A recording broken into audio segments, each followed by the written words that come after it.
OTR Halloween Holidays presents The Baba Ghoulie Show.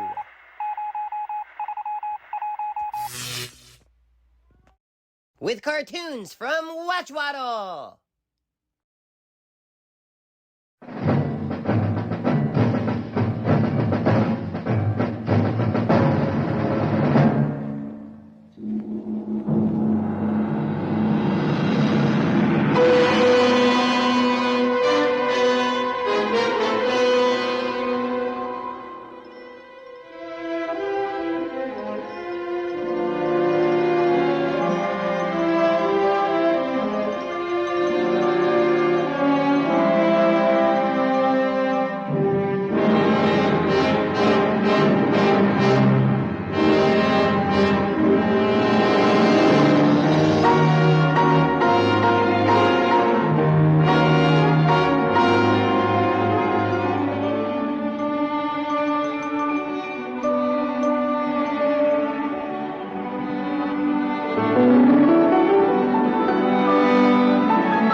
Are you out of your mind? Give her another one. What a way to go. I really thought we had it. What's gotten into you? I warned you at home. I don't want to go there. Well, you have to. You can take me there, but I won't stay. You could have killed us all. That's what I tried to do. That kid's lost her marbles. Talking wild like that. I'm certain glad, Paul, that we're getting rid of her. Shut up. That's no way to talk to your mother. Stepmother. My mother's dead. Oh, you're back on that track. And I'll never get off. I don't approve of your smoking, but I guess one more won't hurt you now. Let her have a whole pack that'll help calm her nerves. I'll handle this, dear. Now, look, Nancy, we've discussed this back and forth. And you ought to know how I feel. Then why can't you see it my way? I have a right to remarry. Oh, you're on that lonesome kick again. At least you could have waited 6 weeks. And then you married her. The company shifted me to another city. I had to make a decision. I know. They twisted your arm around her. That'll do. You're selfish. Maybe your mother spoiled you. All you think of is yourself. Me? You're a fine one to talk. You sell the house, you yank me out of school, you break up my whole social life. You mean those moonlight beach parties and those rock and roll sessions? I lose all my friends. Especially Glenn, and just when we were getting close. Real close. I can just imagine. You break it up and now you want to get rid of me. Did you expect us to take you along on our honeymoon? Oh, don't give me that blushing bride routine. You put a ring through Dad's nose and... That'll do. At least I told you. And it makes no sense. Now we're going. And you'd better keep your hands off the wheel. Well, at least the storm has let up a bit.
Well, I gave you up. You were expected hours ago. I'm sorry, Mrs. Thorndyke. I allowed all day for the 300 miles. But this storm, and coming through the mountain pass, we nearly skidded off the road. It was really close. Well, I'm glad you made it. I'm sorry I can't offer you something to eat. That's all right. We'll get a bite on the way back. Yes, you should be on your way, both of you. You've done enough for me. I'm Nancy Perkins, Mrs. Thorndyke. Please forgive us all. Forget it, Nancy. Poor girl, you look half frozen. I'll be all right. Then we'd better conclude the formalities. Mrs. Perkins. The new Mrs. Perkins. I lost my wife recently. 6 weeks ago. In fact, that's why we registered Nancy at Sherwood. Well, I'm sure you made the right choice. I think you'll be very happy here, Nancy. I like the cheery atmosphere. At first, she seemed a little worried. That's natural. Separate anyone from familiar surroundings. The warmth and security of home. You do understand. Of course. But I'm sure any strangeness you feel will pass. She was also worried about the discipline. Oh, now, Nancy, this is not a corrective institution. Sherwood is a private preparatory school with a very high rating. All our girls come from fine backgrounds. There is work. Our courses are not easy. But there is also fun. You'll find out. Lots of fun. Well, I'm glad that's settled. You know your way back? It'll be a breeze. You're driving all the way home tonight? They'll probably stop at a motel. Well, goodbye, Nancy, and be sure to write. Every week. Say goodbye to... Goodbye, Doris. Take good care of Daddy. Goodbye, Nancy. Well, I leave my little girl in your charge. Goodbye, Mrs. Thorndyke. Goodbye. Goodbye, Nancy. Come along, dear.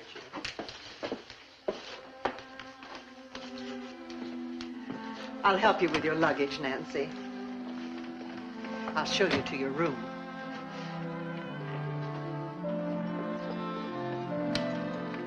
It's right up here.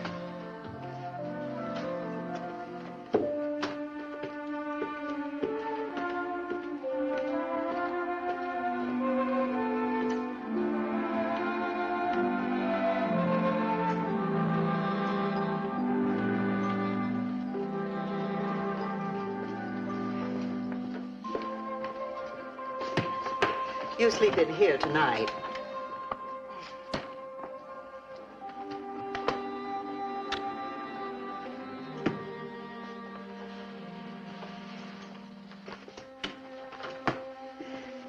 You'd better go to bed at once. Naturally, it's too late now, but in the morning I'll introduce you to the girls in your dormitory. 5 very sweet girls. Well, good night. Good night.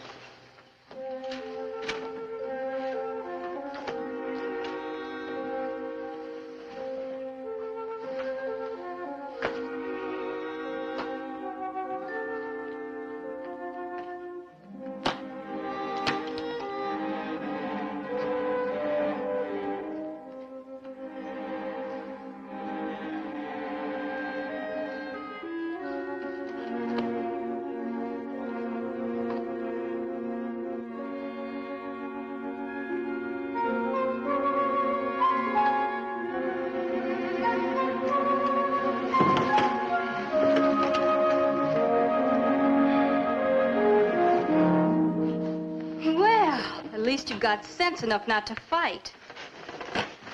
Shocking pink, the first blush of spring. And look at the neckline on this blouse. Oh, the form of the most. Color. The music and moonlight. My dream boy. I hope you kids are having a ball. Signal when you're through. I'd like to sack in. Where'd you hide the cigarettes? There they are. Help yourselves. I'm terribly sorry I didn't bring a carton. Maybe we should tell this prize package that it's against the rules to speak until you get permission. Or we might have to put you through our course in etiquette. For instance, do you take off your gloves to eat and drink? And when your date brings you home, you give him the key to your front door. Hey, look at this. Didn't anyone ever tell you this was bad for your teeth? Oh, chocolate. Kids, look at this. My little girl's got a dream boy. With wavy hair and muscles and... Here, now, let me go!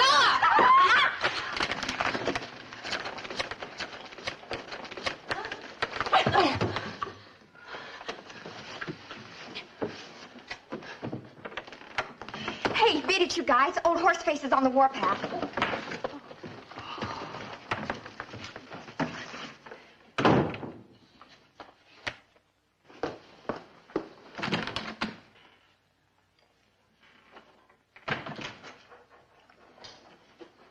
So, you're the new girl, Nancy Perkins.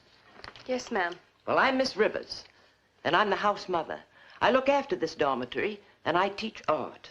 Also, I expect to get 8 hours uninterrupted sleep. Yes, ma'am. For a new arrival, you certainly can kick up a storm. I'd never give you an A for tidiness. Do you have to make so much noise unpacking? Don't you know everyone's asleep? I'm sorry, Miss Rivers. I was looking for something. A hand mirror, a present from my dad. I thought at first that I'd left it home, but then I found it. Well, you put all these things back neatly. And remember, at Sherwood, we teach our young girls to be neat and quiet and go to bed. I hope you slept well, Nancy. Sometimes a strange bed in a strange place. Oh, no. It was just like home. Cozy and quiet. Good. Good morning, girls. Good morning, Mrs. Thorndike. Sit down, girls. I'd like you to meet Nancy Perkins, your new roommate. This is Myra, Terry, Nola, Linda, and Ann. How do you do? These must be the 5 sweet girls you told me about. Exactly. You see, we like to put a newcomer in with girls who've been here for a while for guidance. They'll show you where your classes are and help you get used to our ways here at Sherwood. I'm sure they will. Well, I hope you all get along. And from now on, good luck. Thank you. Come on, girls. Let's go. Excuse us, Nancy. Nancy, I want to talk to you. You passed your first test with flying colors. You didn't snitch. There's one thing we can't stand around here. It's a snitch. I'm glad I made the grade, but don't give me an A for conduct. I like to handle things in my own way. Don't be a meathead. I'm just taking an interest in you because you've got spirit. Just remember, there's no such thing as a lone wolf at Sherwood. We can make life awfully miserable for oddballs. I suppose. First of all, when it comes to classes, I'm the teacher's assistant in chemistry. Secondly, Nola, the girl whose hair you tore out by the roots, she's an English assistant. Get it? I get it. And then if you want to have some fun here and be let in on things, you've just got to be one of us. How do you get to be one of us? You'll do what I say. You'll have to join our secret organization, Birds of Paradise. So long as I sponsor you, you're as good as in. I never won any medals for obedience. Come on, we'll be late for class. I'm not hungry anyway. Hi, Myra. Oh, hi, Eddie. Hey, who's the new talent? Nancy, this is Eddie. Is she a member? After the next initiation. Give her a preferred position. I dig her. Would you two mind letting me in on the double talk? Ever hear of a census? Yeah. If they ever took one at Sherwood, Eddie would be penciled in as the whole male population. And Eddie's the exclusive property of Birds of Paradise. We take turns dating him. What a catch. That's all there is, except on holidays. We divide him up like a jug of water on a lifeboat. One swallow to each girl. Oh, now I get it. King Farouk. The lawnmower. Myra, move her way up on the list. I'll give you a better idea, Myra. Scratch my name off. Fall off that cloud. I've got a real boyfriend. Wow, what a frosty chick. Well, that just leaves more water in the jug for the rest of us. Any way you pour it, I'd say you've got more jug than water.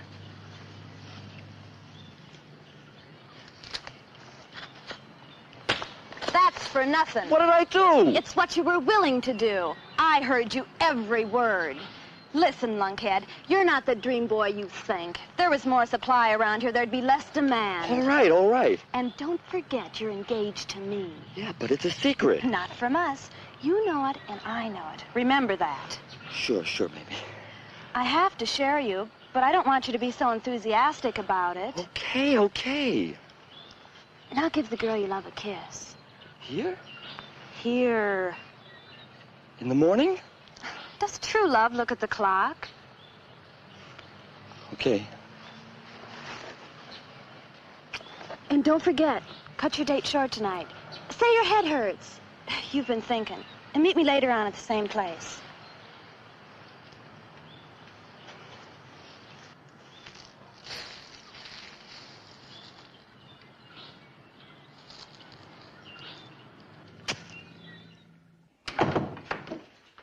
Miss Browning, what experiment shall I get ready for today's class? 2 simple experiments, combination. The joining of simple solutions to form a more complex compound, and decomposition, breaking down the compound. You'll remember, copper wires to form a copper oxide, and then we'll decompose hydrogen peroxide to form water. Yes, I got my thesis back again. I'm sorry, Miss Branding. Save your sympathy and try to learn something from this. We live in a world ruled by men for men. They won't even consider my thesis. They mocked me, my work. But they're convinced that they're on the right track. And before they're proven wrong, and I can do that, they'll destroy the world through reckless experiments. But you yourself, you experiment all the time. Of course I do, constantly. I'm not against progress. But they search for power in the wrong place. If they continue, do you realize what the people of the future will be, what they'll look like? Monsters. Grotesque, misshapen, frightening fiends. Isotopes and fallout in our lungs and our glands, distorting natural shape and proportion. No one can calculate the hazards of radiation. Reckless fools. They search in the wrong place. When I can demonstrate that there's a power strong enough to destroy the world buried within each of us, if only we could unleash it. But how? I can release a destructive power in a human being that would make the split atom seem like a blessing. And after I've done that, after I've demonstrated clearly that there's more terrible power in us than man can create, scientists will give up their destructive experiments. They'll stop testing nuclear bombs. Nations will stop looking for new artificial weapons because the natural ones, we, the human race, will be too terrible to arouse. War will no longer be a calculated risk because it can only end in total destruction. Oh, it sounds big, Miss Branding. Important. Oh, if I could help. No, you won't do, Myra. For my experiment, I must find a special kind of girl with special potentials. No, you're not what I need. I must find someone with the natural fire, explosiveness close to the surface. A disturbed girl, perhaps, but with a will of her own. Someone... Wait till you meet our new girl, Nancy Perkins. She's an A-bomb all by herself. In fact, each of you, in your own chemical makeup, contains elements which, if isolated and let loose, could blow up the entire school. But when these dangerous elements are combined, we have a bouquet of very pretty girls. Myra, will you conduct the next experiment? I'll need 2 girls, Nola and Nancy. Both of you please come up. So you're the new girl, Nancy. Yes, Miss Branding. Well, you're the guinea pig. You're on your own. Here are 2 colorless liquids. One is water, the other alcohol. We will see which one evaporates first. Nola, please extend your right hand, palm down. Go ahead, Nancy.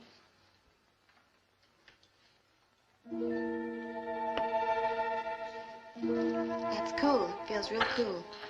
All right, Nola, you do the same thing to Nancy.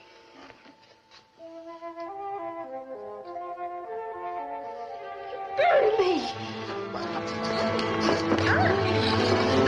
Here, Nancy! Easy, Nancy.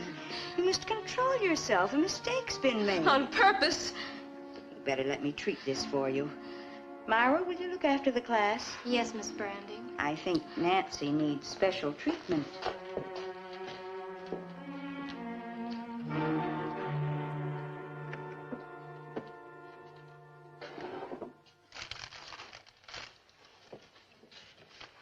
I'm sorry, Nancy, but accidents will happen. I still say it was no accident.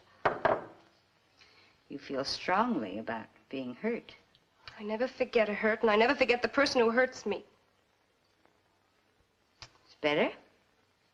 No, it still hurts. Maybe it won't get better. Perhaps it can't get better until you do something about it. Like what? Like what you intimated? Like getting even? Maybe. You needn't be ashamed or afraid of that impulse. For some people, special people, no injury gets better until the score's been evened. I certainly feel that way. So did our ancestors. You remember the Bible? An eye for an eye? Then it's all right to feel the way I do? Yes, under certain conditions. I feel that way about my father for remarrying so soon. I hate my stepmother. I even hate the school because all... I understand, dear. Bruised emotions don't heal easily. Sometimes never. All quite normal. As I said, under certain conditions. What conditions? I'll tell you sometime when we get to know each other better. Soon? Perhaps. And when you're prepared to do something about it. It would be silly for you to strike out blindly, don't you think? Yes. Whatever you do should be done under guidance. But whose? I'll tell you that, too. Soon? Perhaps soon. It still hurts. Well, now I'll really take the pain away. But I'll need your cooperation. What do you want me to do? First, I want you to answer a question. All right. Nancy, do you trust me? I think so. I hardly trust anyone except, well, Glenn, that's my boyfriend, and of course I did trust my mother. But you? I think so. I'm glad. Because if you didn't, I couldn't help you at all. And because you do, I naturally trust you. In other words, what happens in this room must not go beyond this room. You can depend on me. What do you want me to do? I'll tell you.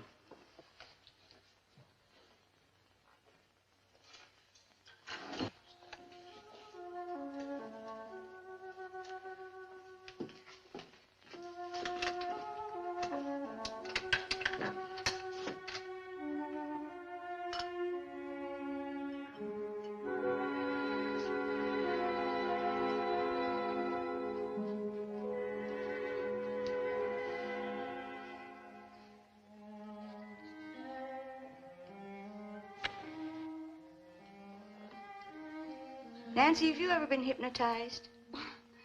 No, not really. Oh, some goon tried it on me once in a parlor game at a party. And I made believe that I was under his influence, and then he told me to kiss him hard, but I slapped him hard instead. Well, this is not a parlor game, nor is it make-believe. And take my word for it, Nancy, this will help you in many, many ways. You see this amulet? I picked it up in an antique shop. It was sold to the dealer by a woman whose ancestors had emigrated from the Carpathian Mountains. She claimed that it had been in her family for 7 generations. She must have made up the story to get a bigger price. No, she didn't, Nancy. She told the truth. I made a trip to that region to verify this amulet and the legend connected with it. It's a strange metal with a cat's eye for a centerpiece. It can heal and it can destroy. Also, it can release frightening powers. Look at it, Nancy. Look at it. Now go to sleep. Your eyes are getting drowsy. You're getting more and more sleepy. But you can still hear my voice. You can hear me, and you will obey me. You're in a deep sleep, and your hand no longer feels the pain. Touch it. Pinch it. Do as I tell you. I want you to prove it to yourself.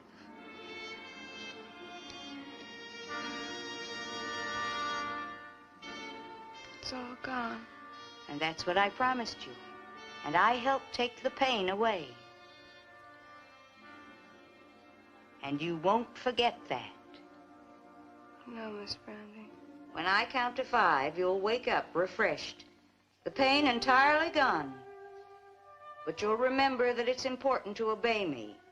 Always. 1, 2,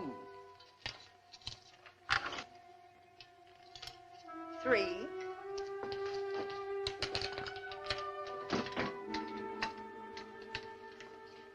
4, 5. Wake up. How do you feel, Nancy? Fine. I feel fine. It's gone. Now you can go to your next class. Thank you. And remember, not a word of this. You can trust me, Miss Branding. Thank you again.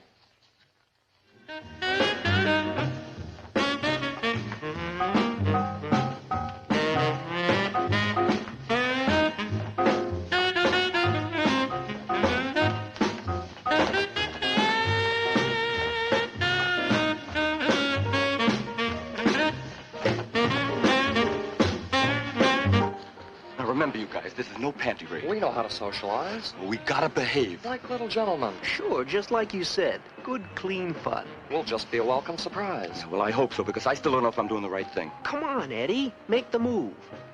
And don't forget, Tab, I get dibs on the blonde. Which blonde? Any blonde. Only if there's a redhead for me. Hold this, will you, Joe? Come on.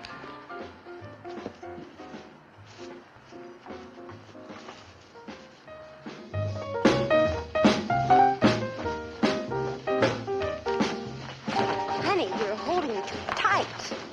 But I like it.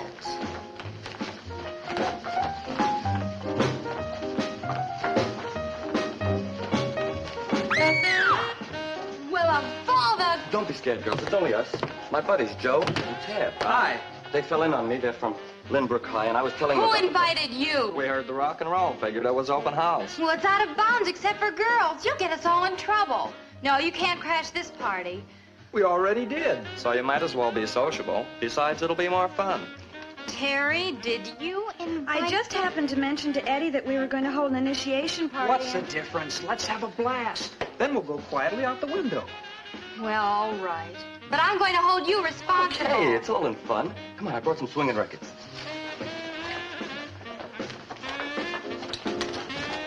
How about a replacement for that pillow?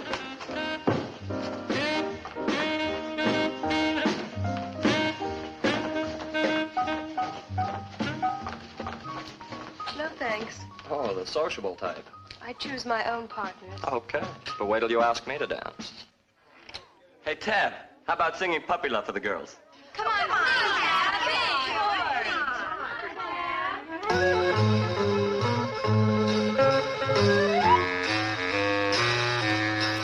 Oh, it was Friday night and it sure was hot. I had my daddy's car with a convertible top. We drove by the light of the moon above, and my baby said, oh yeah, let's make some puppy love. She looked at me and smiled so sweet that I felt like jumping right out of my seat. I knew what she was thinking of, 'cause her eyes said, come on, let's make some puppy love.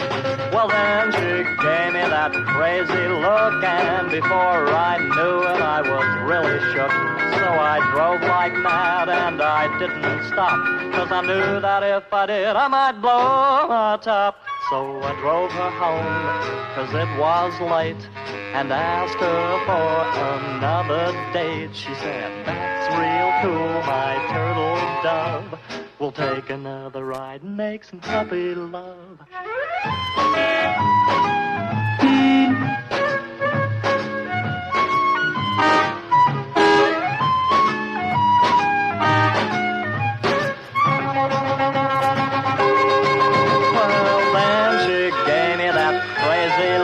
And before I knew it, I was really shook.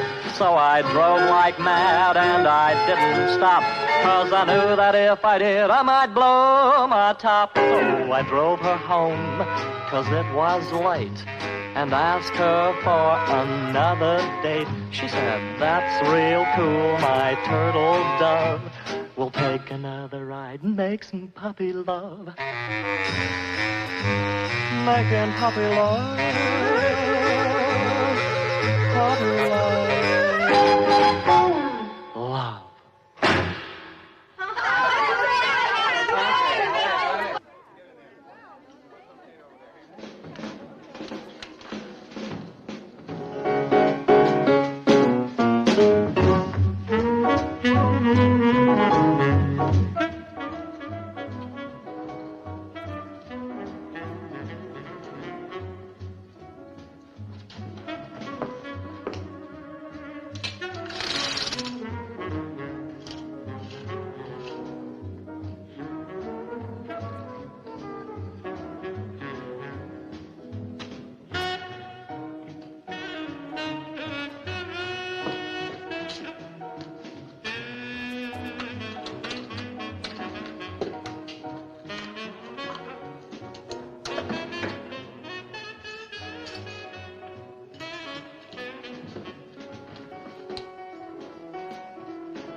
Excuse me.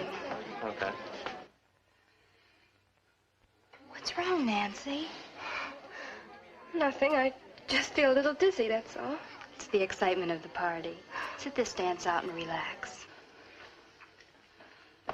Tab, I'd like to dance this next dance with you. Okay. Look, baby, you're with me. Knock it off, Joe. We dance, so what?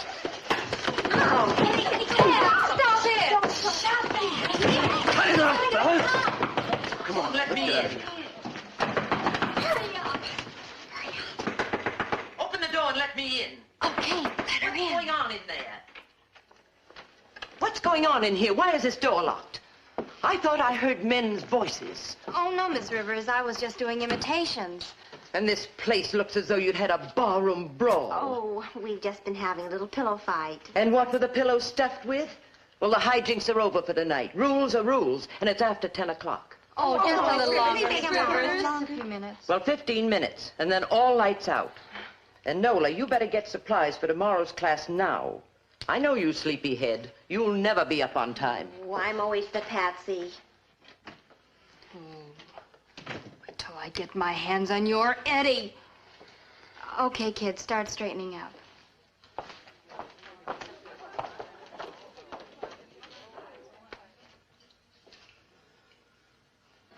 You any better, Nancy? I'm just sleepy, that's all. I think I'll sack in. Do that. You cut out now. We'll clean up. Good night.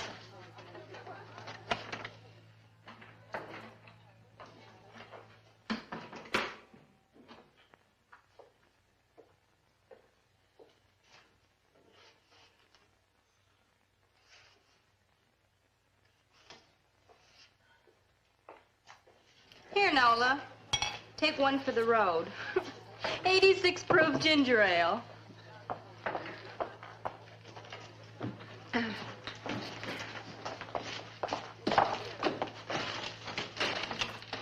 All right, the rest of you stay here and help me clean up. Nobody goes to sleep until this room is ship-shape.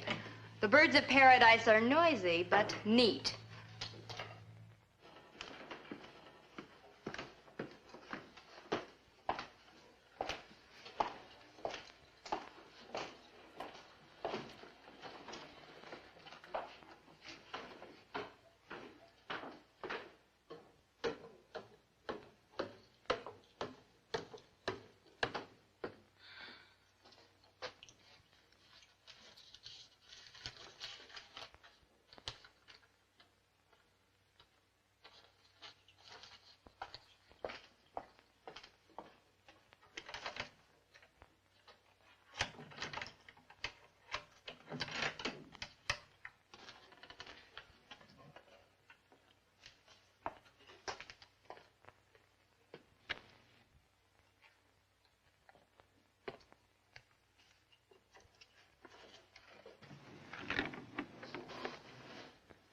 Who's there?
Mrs. Thorndyke, I'd like to talk to all the girls who attended the initiation last night.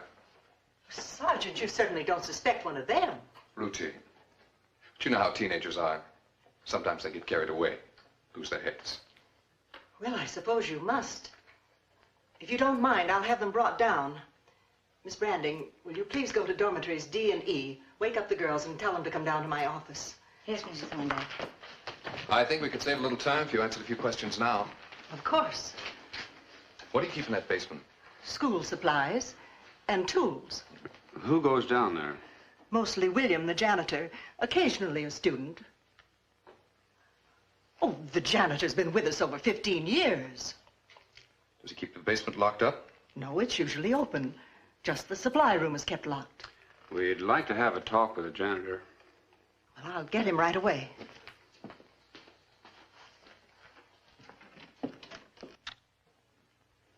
Wake up, everybody. Come on. Wake up, girls. Wake up. There's been a terrible accident.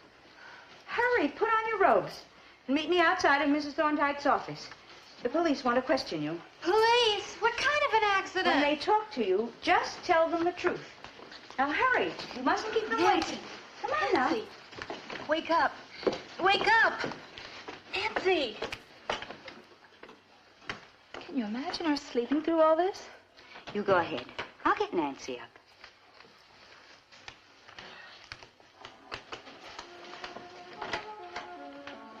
Wake up, Nancy. Wake up. Come on, Nancy, wake up. You've had a long sleep. I know. I feel as though I'd been drugged. But it did you a world of good. How pretty you are after the night. Look. I must have dreamed something weird, Miss Branding. Perhaps you can explain it. I dreamed that... Forget it now. You can tell me about it later when we're alone. But for anyone else, forget it. The night belongs to you. It's your private domain. No one shall intrude. As far as the outside world's concerned, forget it. You understand? I understand, Miss Branding, and I'll forget it. Nancy, I have something to tell you. The janitor found Nola early this morning in the supply room. She was dead. Remember now, you had nothing to do with it. You understand? I understand. The police are here and will question all of you in Mrs. Thorndyke's office about the initiation.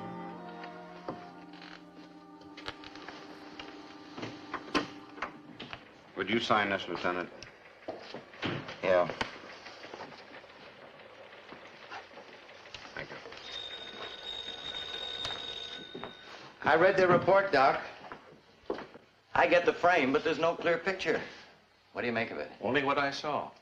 Well, what? 2 tiny punctures of the external jugular vein, right side. Any blood? No, that's the strange part. No evidence of bleeding. And what is even stranger, not much blood left inside. Well, now come off it, Doc. I've never known you to over-dramatize. I'm only reporting what showed on a surface diagnosis. Face and hands ghastly pale, as if the blood had been drained completely. Oh, I'm sure the PM will verify that. I'd say so. That's just how the body looked, Lieutenant. Shame a beautiful young girl like that. Mind if I say something? Go ahead. What's in your mind? Well, this type of murder is part of a pattern. You know anything about this pattern? I believe so. At med school, I shared a room with an exchange student from a small town in the Carpathian Mountains. He used to tell us stories, legends, about vampires, Draculas. He told them as though he believed them, as though he'd seen the monsters with his own eyes. He explained it as an old-world sickness that drives the killer on and on. He described it so vividly, the pictures never left me.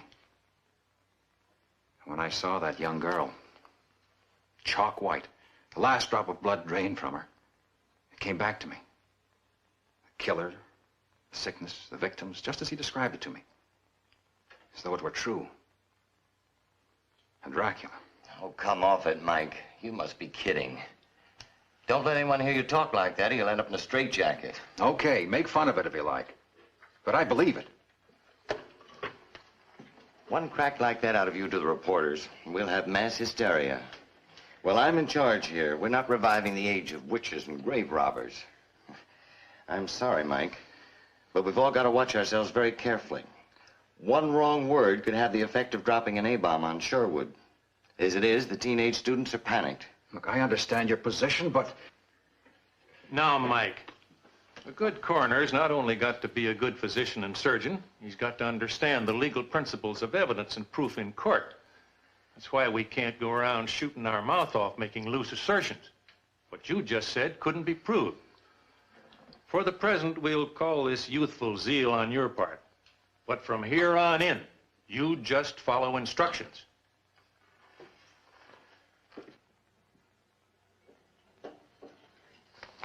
Shocking. I agree, Mr. Mather, but I'm doing all I can to keep the girls calm. In 36 years, it's the first black mark against the Sherwood School. Awful. I think the school should be allowed the same constitutional rights as an individual. Let's say that Sherwood School is innocent until proven guilty of negligence. I'm thinking of the reaction of the board.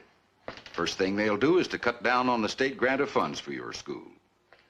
They're businessmen before they're educators. They won't support a hotbed of scandal and terror. They may even close Sherwood altogether. Well, how would that help? How would that solve anything? I don't know, but authorities act that way. What about the girl's parents? They're circus performers in Europe on a tour.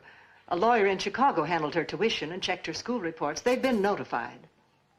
Perhaps the police will find the murderer before they get here. In the meantime, we must do everything possible to keep all the other parents at bay. You speak of parents as if they were enemies. It's the only way to think of them. Why do they send their teenage daughters to a boarding school away from home? Would you? You'd be surprised how vicious those parents can get.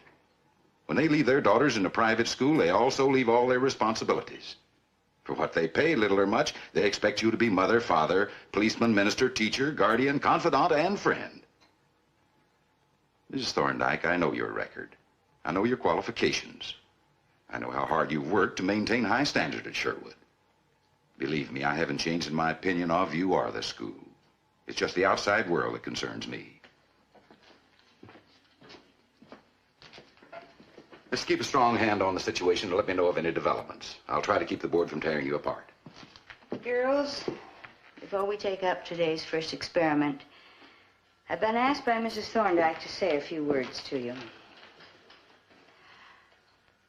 I know we're all dreadfully upset by the tragedy that took place. The death of a teenage girl is a terrible thing under any circumstances. The unfortunate way it happened here is shocking, shattering. But we must try to put it out of our minds. We don't help by brooding or neglecting our studies. Let's remember that the proper authorities are handling this case. That's their job. Our job is to concentrate on our studies. The living have an obligation to go on living. Now, for our experiment this morning, we'll observe the results when a substance is changed from one physical state to another. Myra, will you set up the proper apparatus?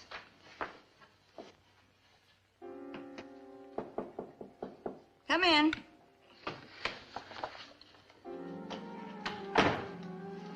Here are the corrected test papers, Miss Branding. I see you're doing more work on your thesis. Yes, I'm revising it. Important revisions. Then you found some new material? Yes. Science constantly moves forward. Every hour brings new discoveries. Your own? My own. Otherwise, what I have to give to the world would have no validity. If my thesis is to make the correct impact on mankind, it must be based on what I see with my own eyes. And what you do with your own hands. Exactly. I see. Myra, look at me. I said look at me. Myra, I've spent many extra hours training you for a scientific career. In those hours, we've worked closely together. I've confided in you about my thesis, what it means to me, what it can mean to the world. Yes, Miss Branding. That confidence must never be violated. Never.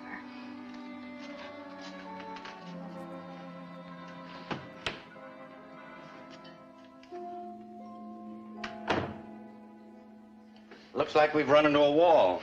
That's about it, Lieutenant. Every lead we had blew up. Well, we've questioned a few prowlers and vagrants. One screwball even wanted to sign a confession. When we checked, he had an airtight alibi. I've still got a wino in the tank, but I don't No, think I that checked your report on him. There's nothing there. Better drop it. Every time we corral a new suspect, it leaks out to the press. The mess gets stirred up, but we give no results. All they want is results. Well, has Doc Lawson got any ideas? You know how cautious he is. Won't make a statement until it can stand up in court. Says it could even be an animal. Shall I close it out? How long have we been on it? 2 weeks? Yeah, a few days. No. Better just mark time on it. Something's got to show up. All right, kids. Kids, listen. Here are the rules for our Halloween scavenger hunt. Early today, I buried 6 objects in the old cemetery. In a cemetery? Yes, we have to prove our bravery, don't we? Anyway, the first one to bring back 3 of those objects wins this crazy compact, complete with rhinestones and trick mirror, donated by Terry. Hey, yeah, but where do we look? We can't dig up the whole cemetery, and by night yet. No, I'm going to give you a clue. Now, you find the first object. Where the moon shines most bright, you will find an object white. I know where to look. Well, then I'll follow you. You can pass the shovels now. When I say go, you light out fast. Now, it's 8:20 now. Your time limit is 1 hour. Everybody be back here by 9:20. Go!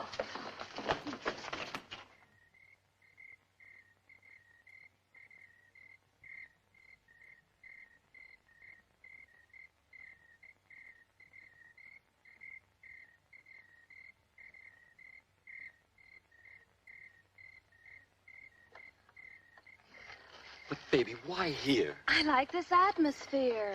Terry, will you level with me? Why here? Silly, I told you I'm on a scavenger hunt. What do you have to bring back, a body? No, we just have to dig up some objects. Well, count me out. Will you stop shivering? The kids often date here. Tab and I thought we were going to go to a Halloween party. But a scavenger hunt in the cemetery? No, I've had it. I'm cutting out.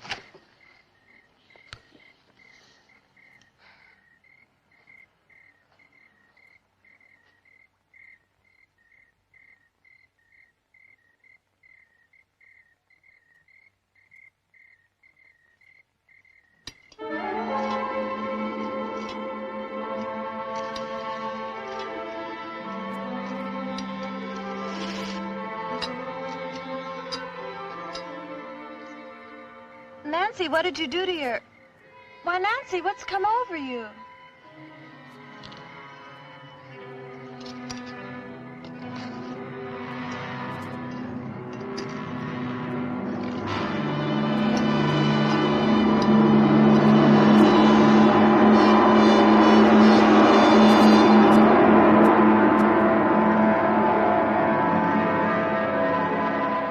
I can't find anything here. Nancy, did you...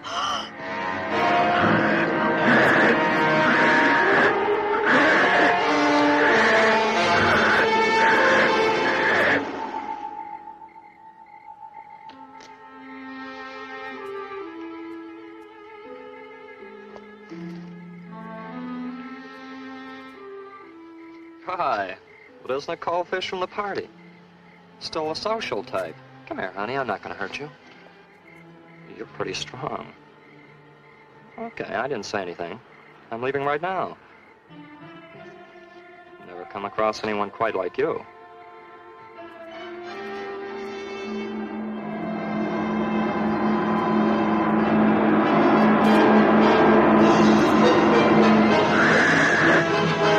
Can't be! Get away from me! Get away from me! No, get away from me!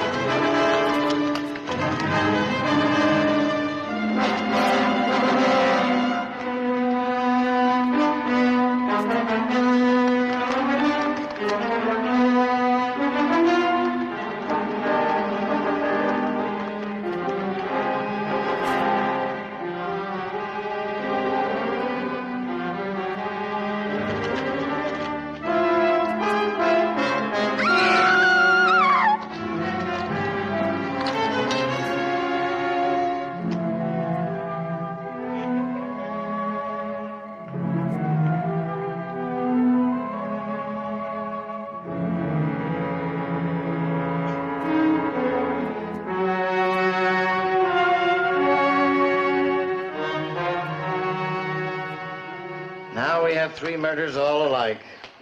Must be the work of the same killer. What do you make of it, Doc? I'll go along with you this far. The symptoms are identical. 2 incisions of the jugular vein. Well, is the killer human or animal? Well, I can't commit myself yet. You shut me up fast the first time, but I tell you, this second killing fits in with what I was trying to tell you. Look, according to you, we ought to start a witch hunt. Search for a Dracula. Search only in the moonlight. Protect all possible victims with garlic leaves.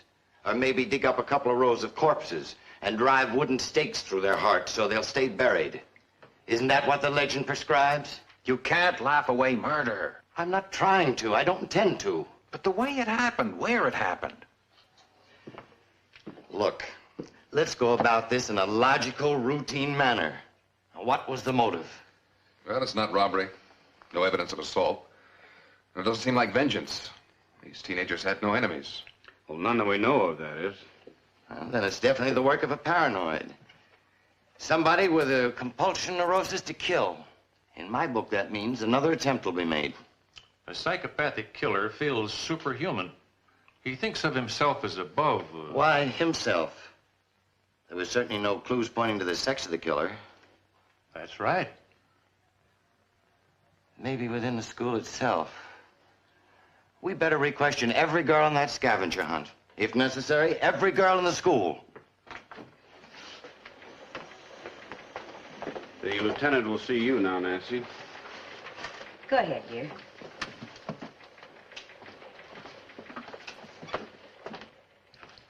Come in. Sit down, Nancy. Now, we know you want to tell us the truth. This lie detector will help us to evaluate your answers. The polygraph pens don't lie.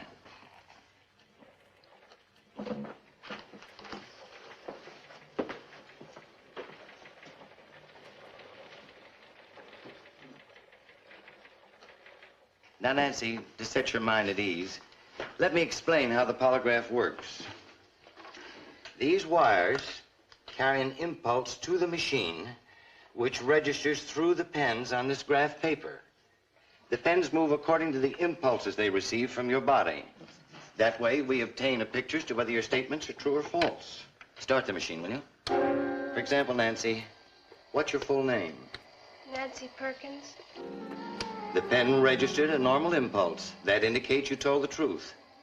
Now I want you to tell me a lie. What's your full name? Eleanor Banks. There. See the difference in the sweep of the pens? That indicates you didn't tell the truth. That's all there is to it. Now, let's get down to business. How old are you, Nancy? 18. How long have you been attending the Sherwood School? About 6 weeks. Do you like the school? Yes. Now, tell us in your own words, as best you can, exactly what you did on Halloween night. Well, We were told to look for 6 objects in the old cemetery, and each of us was given a small spade to dig with. Did you find anything? Not at first, Well, go ahead. Tell us how you went about the scavenger hunt. I was trying to find the first object, Yes? and then I saw Terry lying on the ground, and next to her was Tab. Did you see anyone strike either of them? No, sir. Did you touch either of them?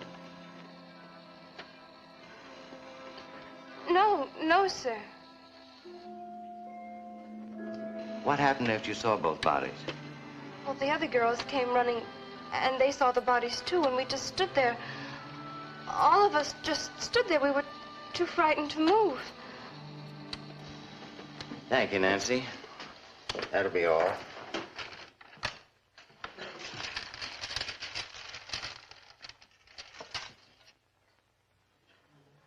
And the polygraph indicates you told the truth.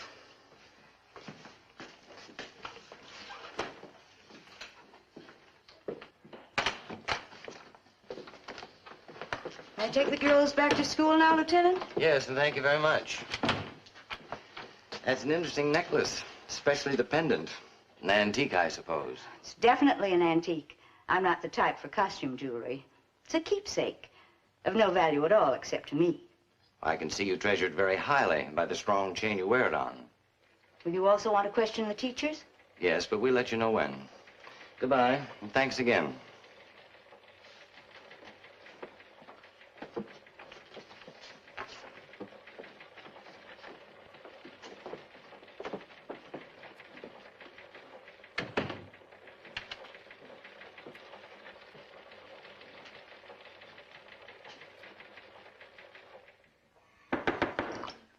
Come in. Nancy. Miss Branding, I'm frightened. You've got to help me. You must tell me, Miss Branding. Who am I? What am I doing? I'm living a nightmare. A horrible urge comes over me. I feel a strength that's almost frightening. It takes possession of me. I must do something awful, but when I try to remember, all I can see is you. I've got to know, Miss Branding.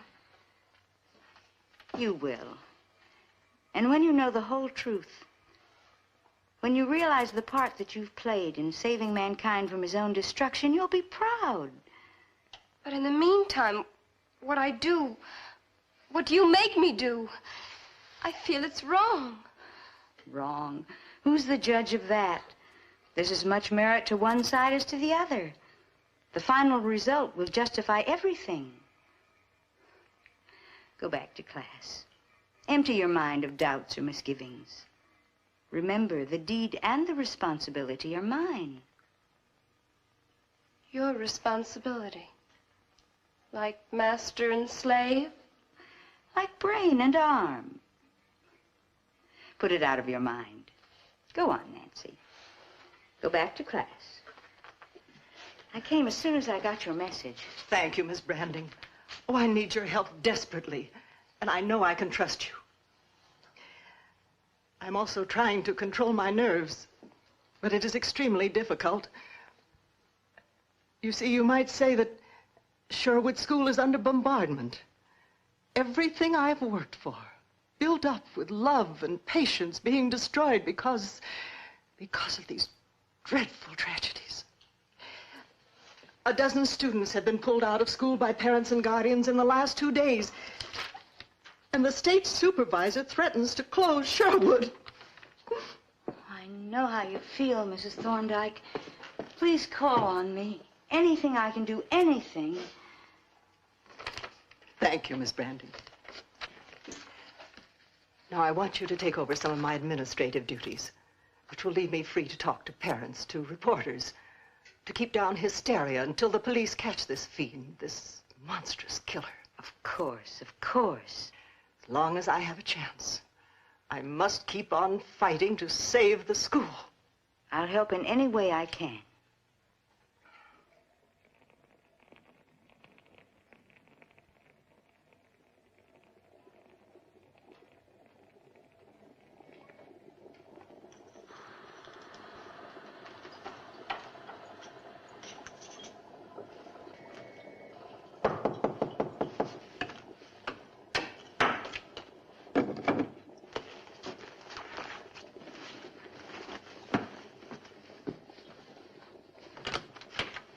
Myra, come in. I came as soon as I got your note, Miss Branding. Mrs. Thorndike wants me to take over some of her administrative duties, so I won't have time for class. I want you to substitute for me tomorrow. Just review what we've studied so far and correct all the papers. Yes, Miss Branding. Are you experimenting on your own again? Yes, I had to check some details. When you transform power from one substance to another, from a lower sphere to a higher sphere, you have to be sure. Good night, dear. I know you'll make a good substitute. But I'll never be the teacher you are, Miss Branding. Good night. Good night.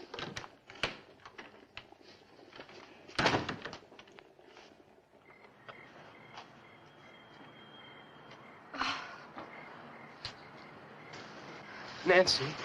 Oh, Glenn. I'm sorry if I frightened you, baby, but I've been waiting here for hours. What are you doing here? Well, I had to see you. I borrowed Dad's car, and I cut 2 classes and made the 300 miles in less than 6 hours. Aren't you glad to see me? Nancy, are you all right? All the papers are full of scare headlines about Sherwood School, and with this fiend running loose, I was nearly out of my mind worrying about you. I just had to see you. I'm all right, Glenn. I'm perfectly all right. Well, how would I know that? 1 letter from you the first week, and then after that you stopped writing. Nobody crams that much. Nancy, is there anything wrong? No, of course not. I mean, between us. No, Glenn. Let's go someplace where we can talk, Nancy. I tried to see you earlier, but I couldn't get by Miss Branding. She's a real creep. She said no visitors allowed. I asked her, what are you running here, a dungeon? And she practically tossed me out. Because of what happened, they're very strict, that's all. Where can we go, Nancy? I don't know, Glenn. I don't know any place that's safe. Well, let's just go and sit in the car. We have to talk. I've got to get this thing straightened out.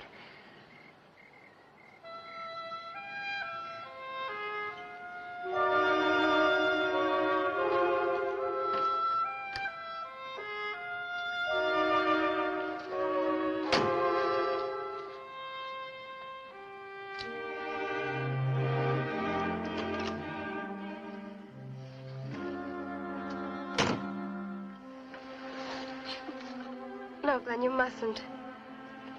What am I, all of a sudden? Poison? Not even one kiss? Please, Glenn. You said you wanted to talk.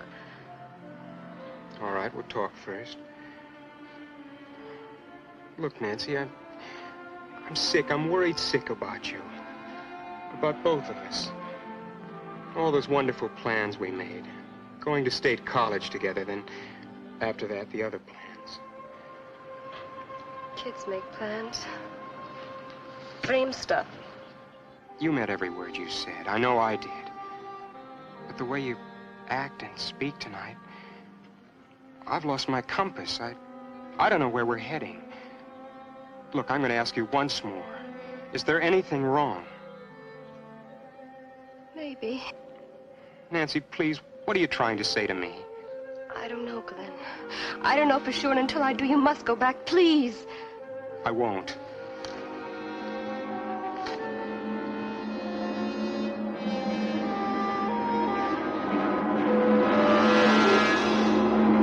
Glenn, do as I tell you. Go back before it's too late.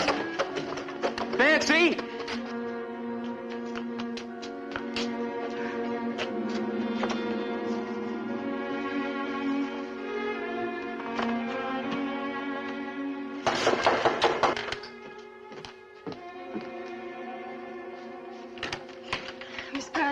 What is it, Nancy?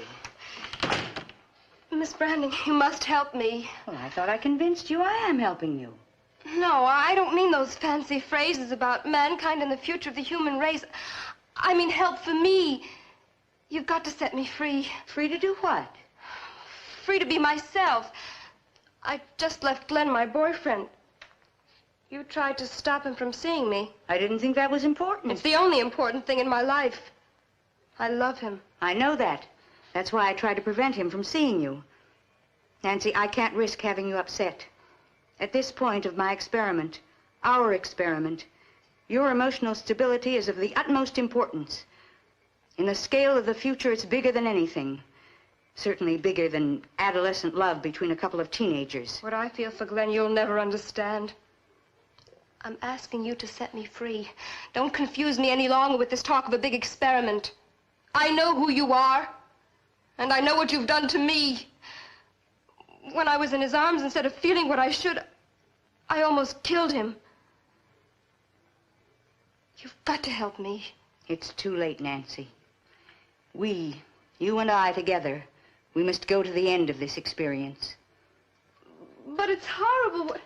What I do, what I become. Power, especially the power to kill, is never pretty. It won't go on much longer. In time, you'll be proud of the part you've played in saving mankind. Here, drink this. It'll make you forget.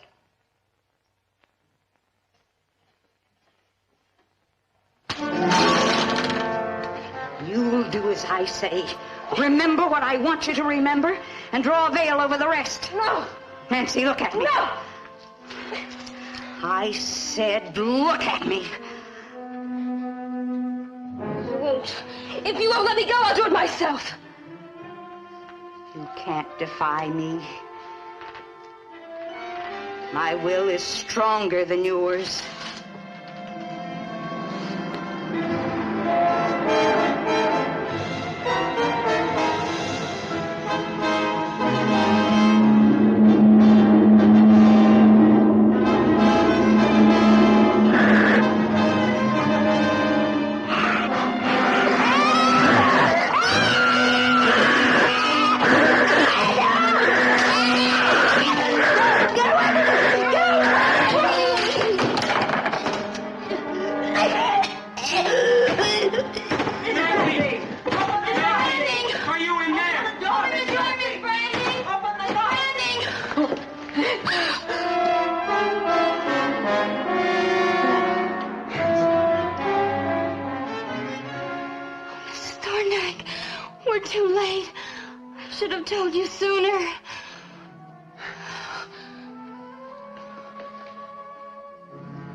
Even her manuscript is gone. Destroyed. Years of work. The record of her experiment. Gone. As it should be. There is a power greater than science that rules the earth. And those who twist and pervert knowledge for evil only work out their own destruction. I'll call the police.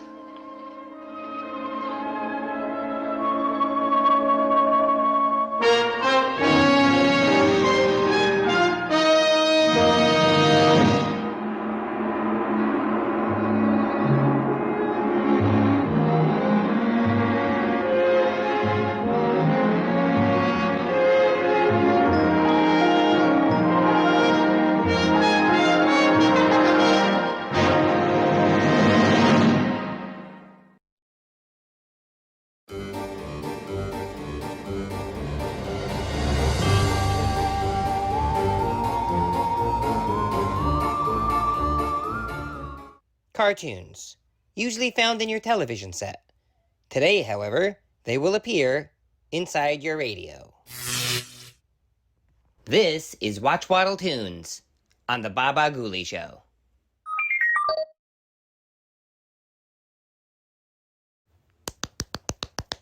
Ladies and gentlemen, Twisted Peanuts! I got a rock! Rock! I got a rock! Rock! I got a rock! Rock!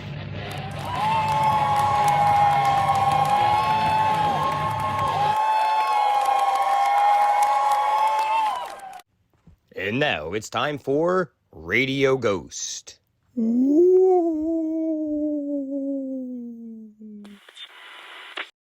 Oh, Rochester, where is my violin? Say goodnight, Gracie. Just the facts, ma'am. Is that you, Mert? How's every little thing? Tain't funny, McGee.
They ought to make the day the time changes, the first day of summer. What? Well, it's 8 o'clock and it's still light. A lot of good the extra daylight does us. Now, we've still got a 3-hour drive back. We're not going to be home until after midnight. Well, if it really bugged you, Johnny, you wouldn't do it. You think I want to blow Sunday on a scene like this? You know, I figure we're either going to have to move Mother out here or move the grave into Pittsburgh. She can't make a trip like this. Oh, I know that she can't. Is there any of that candy left? No. Look at this thing. We still remember. I don't. You know, I don't even remember what the man looks like. Johnny, it takes you 5 minutes.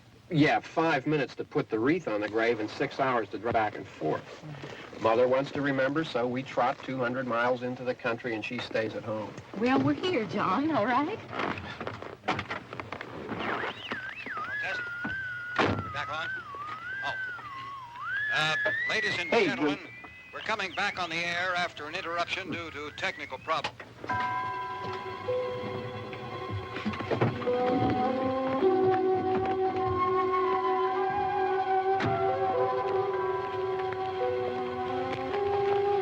There's nothing wrong with the radio. Must have been the station. Which row is it in?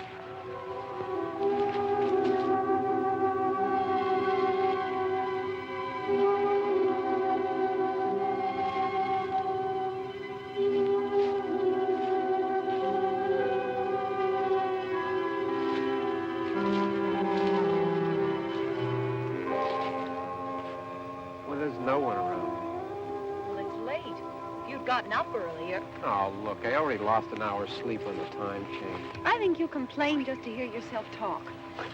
There it is.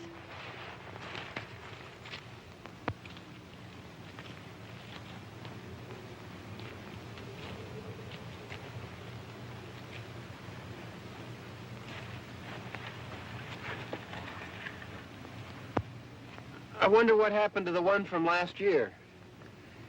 Each year we spend good money on these things. We come out here and the one from last year's gone.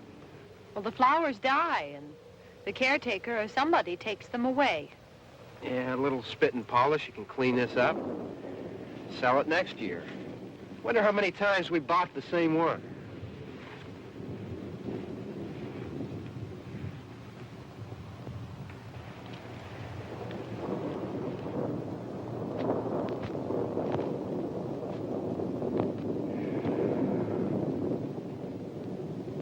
Hey, come on, Barb. Church was this morning, huh?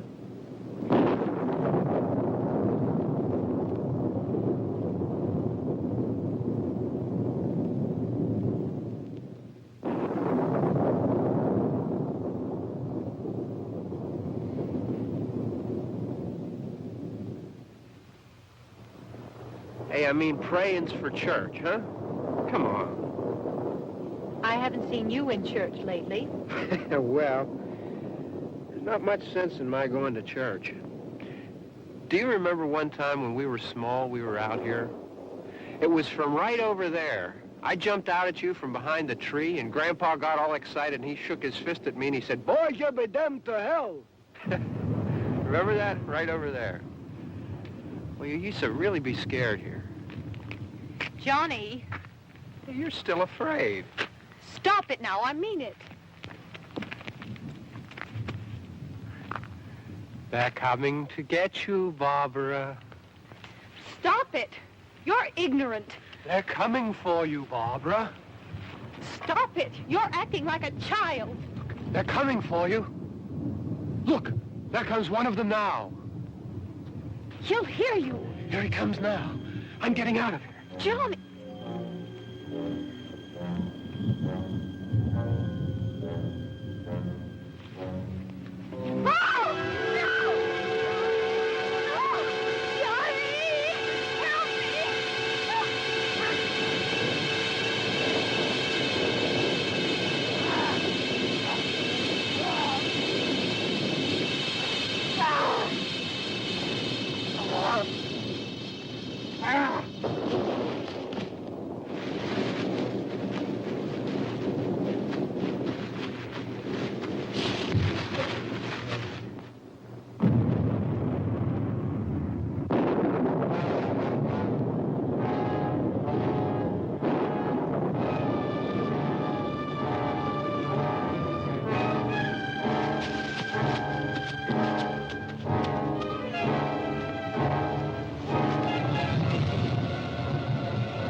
All right.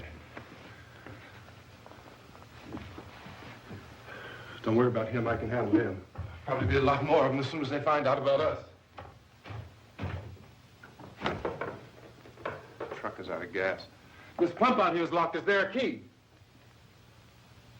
We can try to get out of here if we can get some gas. Is there a key? I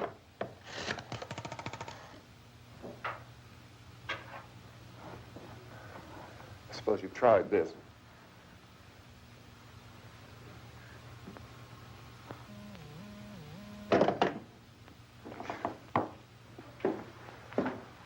Do you live here?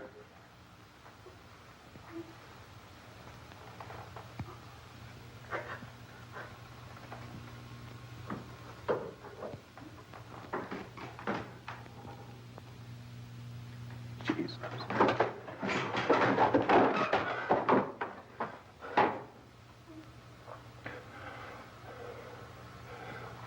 We've got to get out of here. We have to get to where there's some other people. Maybe we better take some food. I'll see if I can find some food.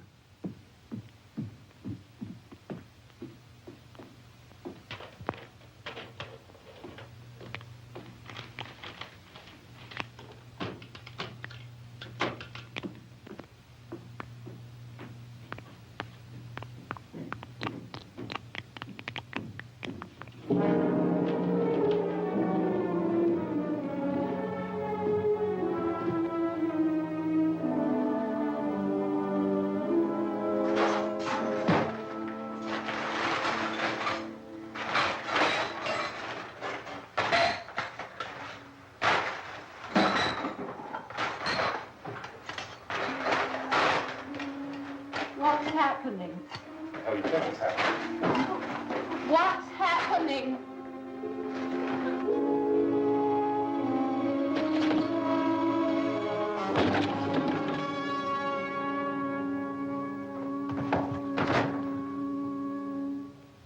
Two of them.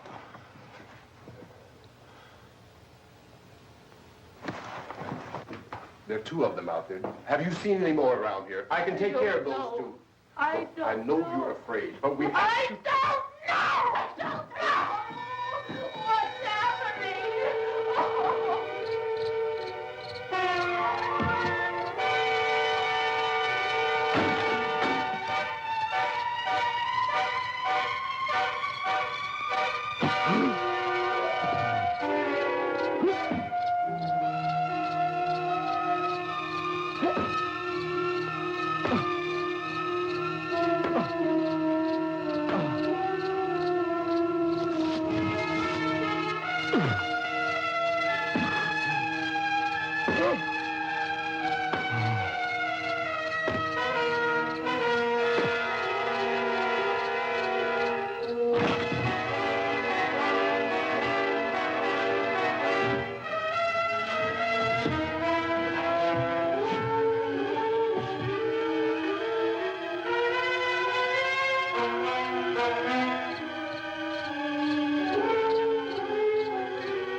here now.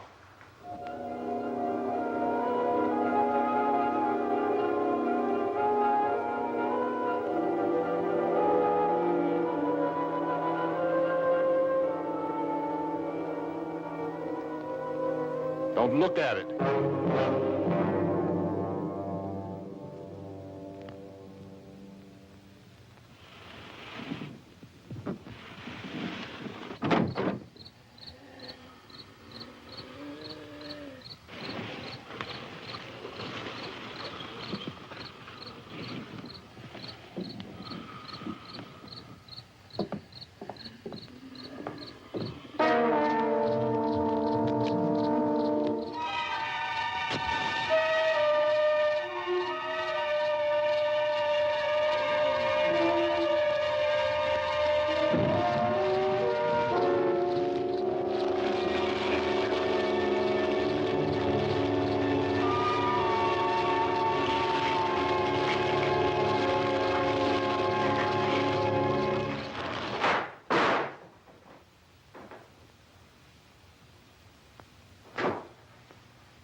Get some more lights on in this house.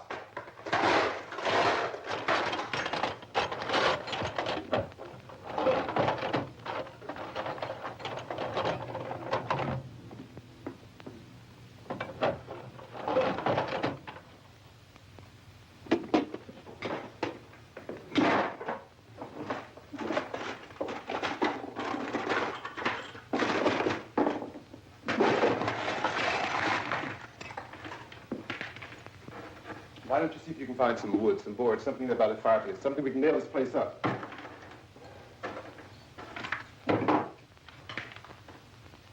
Look, goddamn! Look, I know you're afraid. I'm afraid too.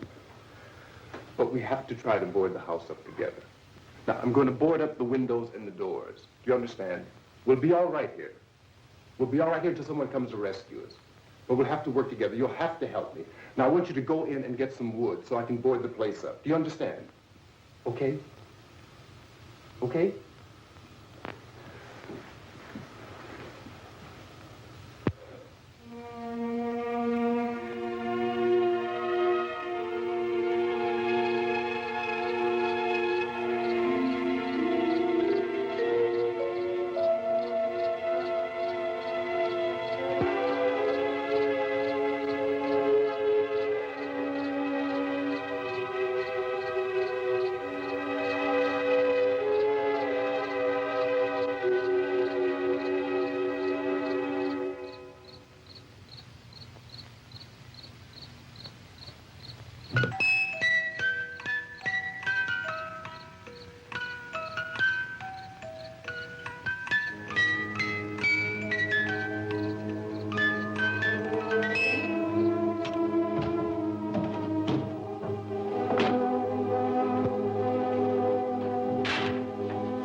guardrails. Pick up the biggest ones you can find.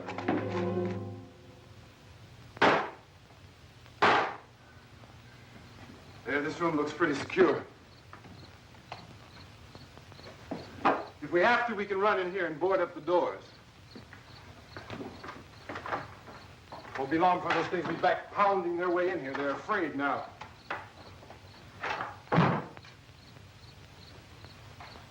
They're afraid of fire. I found that out.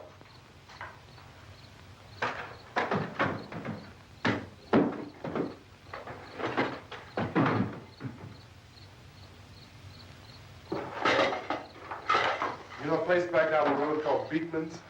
Beekman's Diner?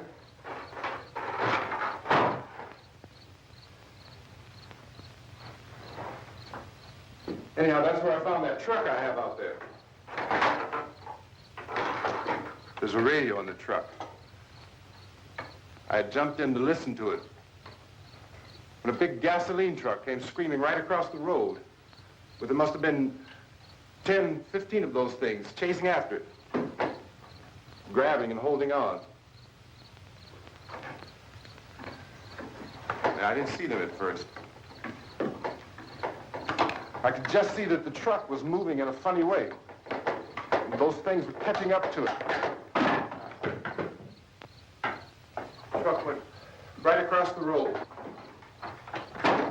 Slammed on my brakes to keep from hitting it myself. It went right through the guardrail.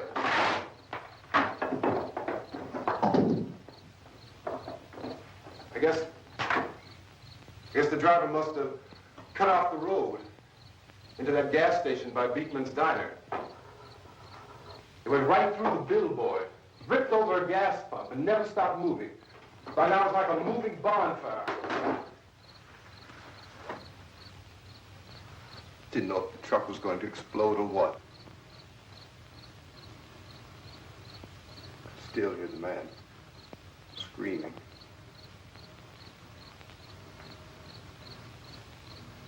This thing is just backing away from it. I looked back at the diner to see if there was anyone there who could help me. It was when I noticed that the entire place had been encircled.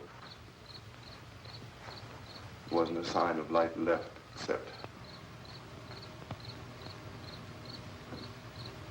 by now there were no more screams. I realized that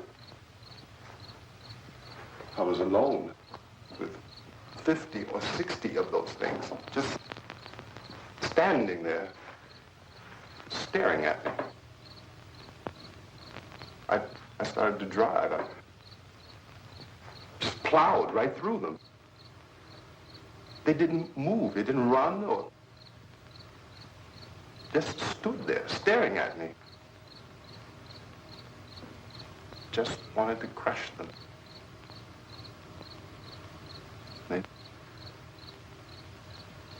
scattered through the air like bugs. We were riding in the cemetery, Johnny and me. Johnny.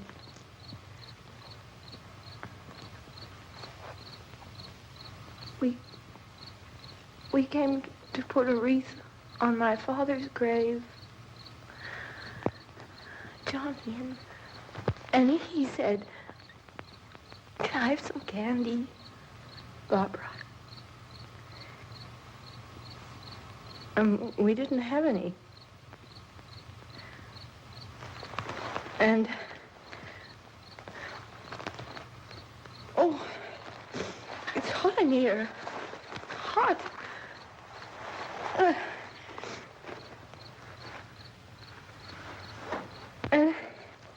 And he said, "Oh, it's late. Why did we start so late?" And I said, "Johnny, if you'd gotten up earlier, we wouldn't be late." Johnny asked me if I were afraid. And I said, "I'm not afraid, Johnny." And then this man started walking up the road. He came slowly, and Johnny kept teasing me and saying, "He's coming to get you, Barbara." And I laughed at him and said, Johnny, stop it. And then Johnny ran away. And I went up to this man, and I was going to apologize. Why don't you just keep calm? And I looked up, and I said, Goody. And he grabbed me. He grabbed me, and he ripped at me. He held me, and he ripped at my clothes. I think you should just calm down. Oh, I screamed, Johnny! Johnny, help me! Oh, help me! And he wouldn't let me go. He ripped. And then Johnny came and he ran and he fought this man. And I got so afraid. I ran.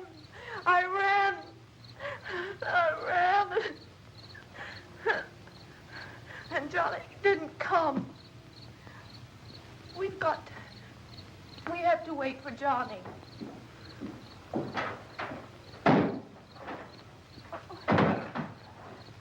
We better go out and get him.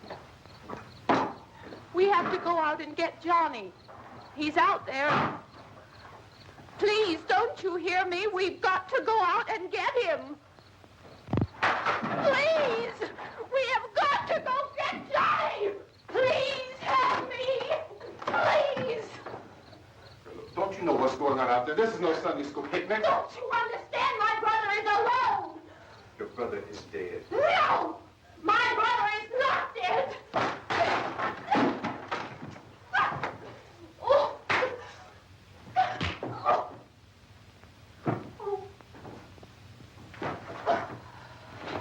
Oh.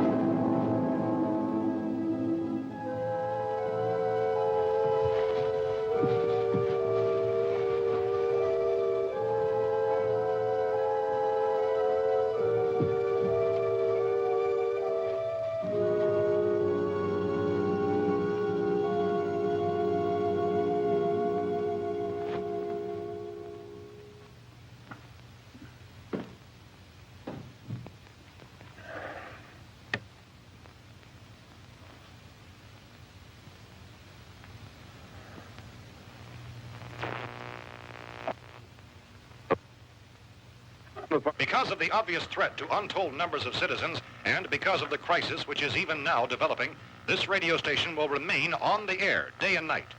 This station and hundreds of other radio and TV stations throughout this part of the country are pooling their resources through an emergency network hookup to keep you informed of all developments. At this hour, we repeat, these are the facts as we know them. There is an epidemic of mass murder being committed by a virtual army of unidentified assassins. The murders are taking place in villages, cities, rural homes, and suburbs with no apparent pattern or reason for the slayings. It seems to be a sudden, general explosion of mass homicide. We have some descriptions of the assassins. Eyewitnesses say they are ordinary-looking people. Some say they appear to be in a kind of trance. Others describe them as being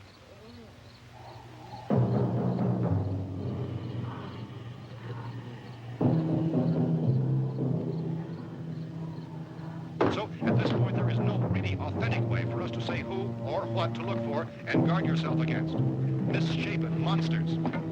Reaction of law enforcement officials is one of complete bewilderment at this hour.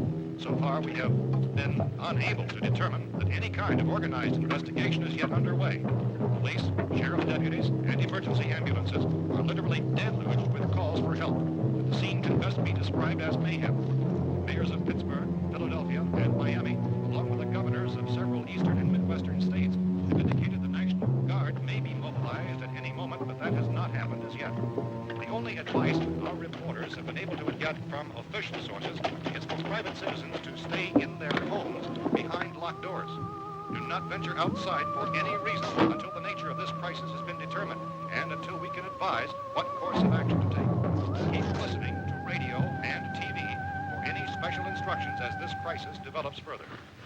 Thousands of office and factory workers are being urged to stay at their places of employment, not to make any attempt to get to their homes.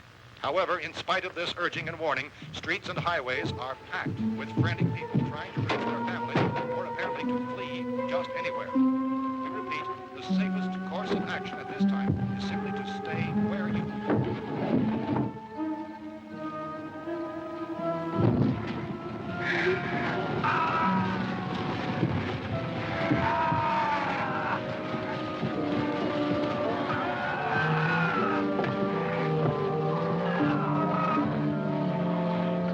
Ladies and gentlemen, we've just received word that the president has called a meeting of his cabinet to deal with the sudden epidemic of murder which has seized the eastern third of this nation. The meeting is scheduled to convene within the hour. Members of the presidential cabinet will be joined by officials of the FBI and joint proceedings behind closed doors. The White House spokesman, in announcing this conference, says there will be an official announcement as soon as possible following that meeting. This is the latest dispatch just received in our newsroom. Latest word also from National Press Services in Washington, D.C.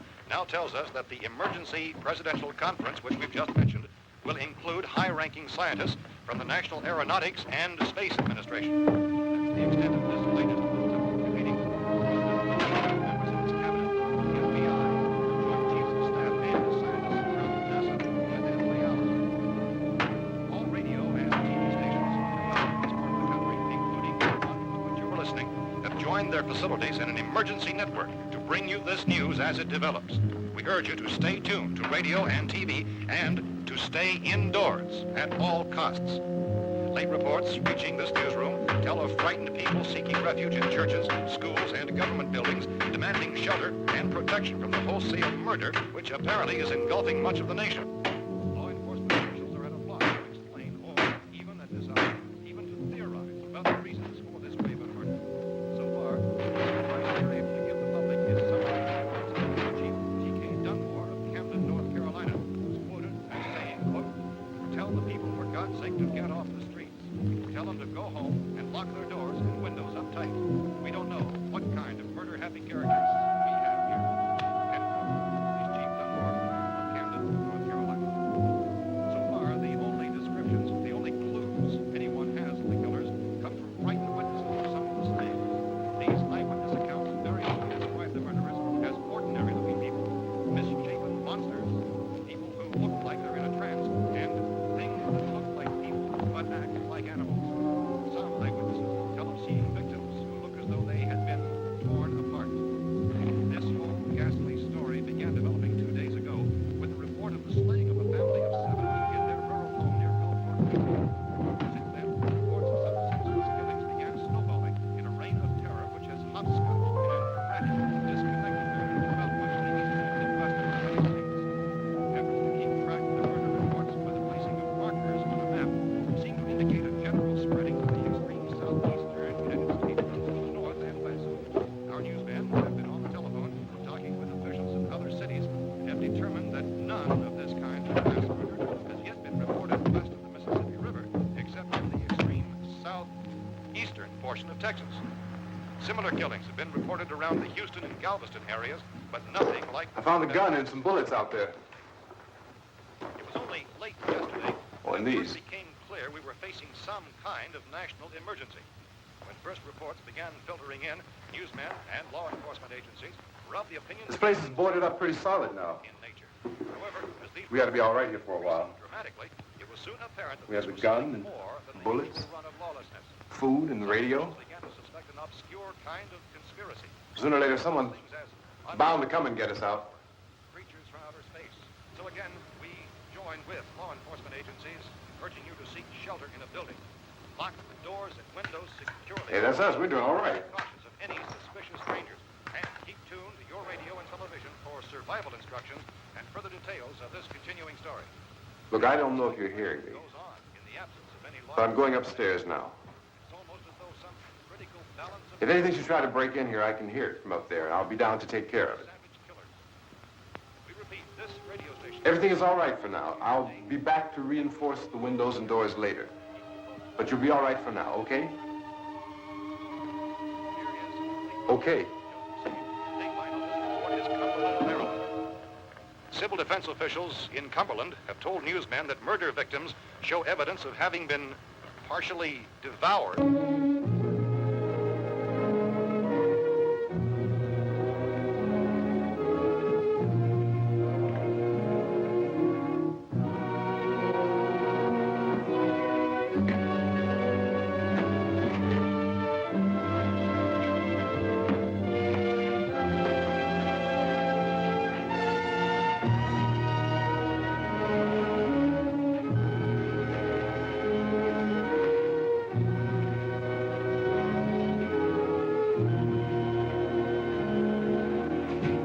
Consistent reports from witnesses to the effect that people who acted as though they were in a kind of trance were killing and eating their victims prompted authorities to examine the bodies of some of the victims.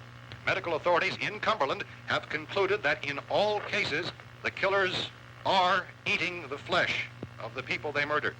Repeating this latest bulletin just received moments ago from Cumberland, Maryland, civil defense authorities have told newsmen that murder victims show evidence of having been partially devoured by their murderers. Medical examination of victims' bodies shows conclusively that the killers are eating the flesh of the people they kill. And so this incredible story becomes more ghastly with each report. It's difficult to imagine such a thing actually happening, but these are the reports we have been receiving and passing on to you, reports which have been verified as completely as is possible in this confused situation. It is happening, and it would appear that no one is safe from this wave of mass murder.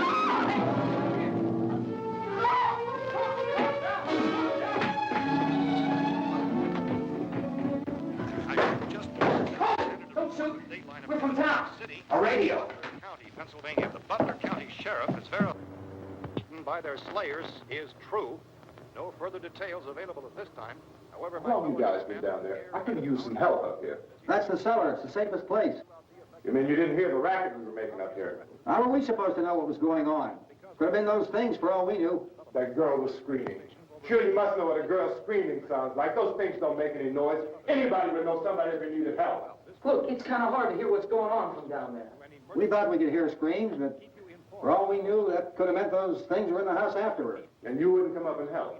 Well, if there were more... The racket sounded like the place was being ripped apart. How were we supposed to know what was going on? Now, wait a minute. You just got finished saying you couldn't hear from down there. Now you say it sounded like the place was being ripped apart. It would be nice if you get your story straight, man. All right, now you tell me. I'm not going to take that kind of a chance when we got a safe place. We luck into a safe place, and you're telling us we got to risk our lives just because somebody might need help, huh? Yeah, something like that. All right, why don't we settle this? Look, mister, we came up. Okay, we're here. Now I suggest we all go back downstairs before any of those things find out we're in here. They can't get in here. You got the whole place boarded up? Yeah, most of it. All but a few spots upstairs. They won't be hard to fix. You're insane. The cellar's the safest place. I'm telling you, they can't get in here. And I'm telling you, those things turned over our car. We were damn lucky to get away at all. Now, you tell me those things can't get through this lousy pile of wood? His wife and kids downstairs. Kids hurt. Well, I still think we're better off up here. We could strengthen everything up, Mr. Cooper.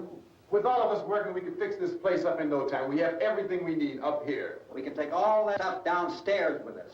Man, you're really crazy. You know that? You got 1,000,000 windows up here. All these windows, you're gonna make them strong enough to keep these things out, huh? I told you those things don't have any strength. I smashed 3 of them and pushed another one out the door. Did you hear me when I told you they turned over our car? Oh, hell, any good 5 men can do that. That's my point. Only there's not going to be 5 or even 10. There's going to be 20, 30, maybe 100 of those things. And as soon as they know we're here, this place is going to be crawling with them.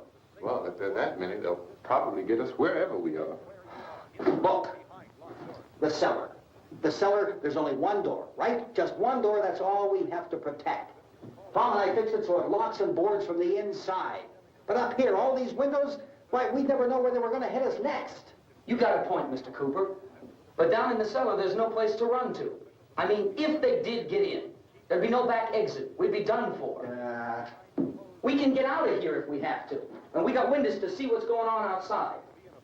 But down there with no windows, if a rescue party did come, we wouldn't even know it. But the cellar is the strongest place. The cellar is a death trap. I don't know, Mr. Cooper. I think he's right. You know how many's out there? I don't know. Maybe 6 or 7. Look, you two can do whatever you like. I'm going back down to the cellar, and you better decide. Because I'm going to board up that door, and I'm not going to unlock it again no matter what happens. Now, wait a minute, Mr. Cooper. No, I'm not going to wait. I've made my decision, now you make yours. Now, wait a minute. Let's think about this. We can make it to the cellar if we have to. And if we do decide to stay down there, we'll need some things from up here. So let's at least consider this a while. You box yourself in the cellar and those things get in the house, you've had it. At least up here you have a fighting chance.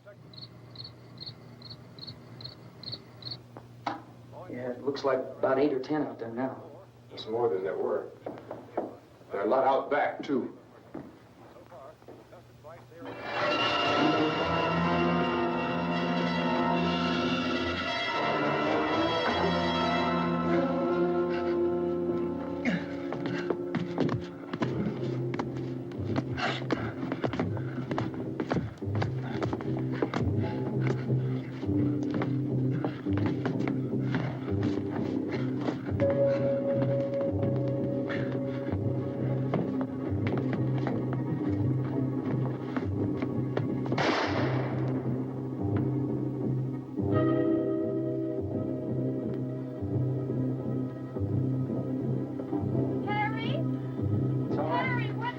It's all right.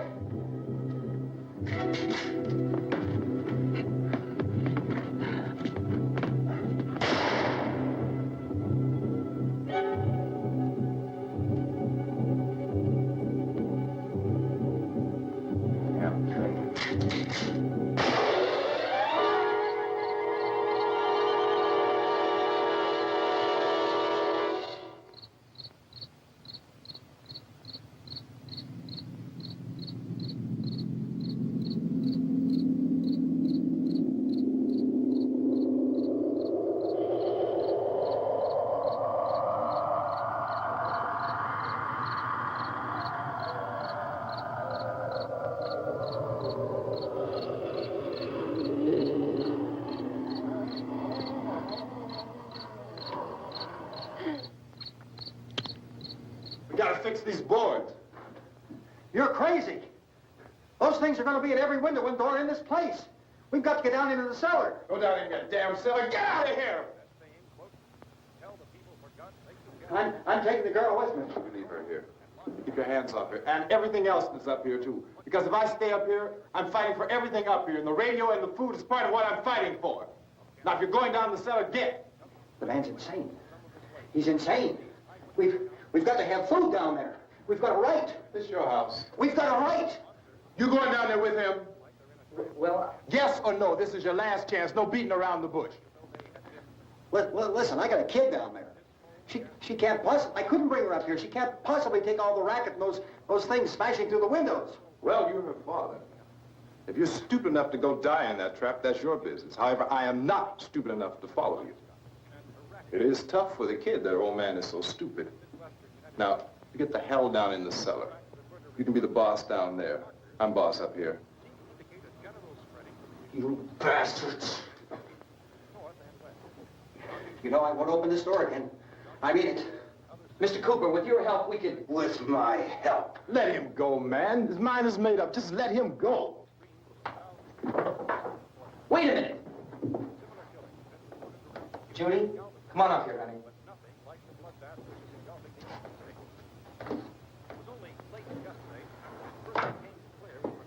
You're gonna let them get hurt too, huh? It's all right, honey. Go ahead.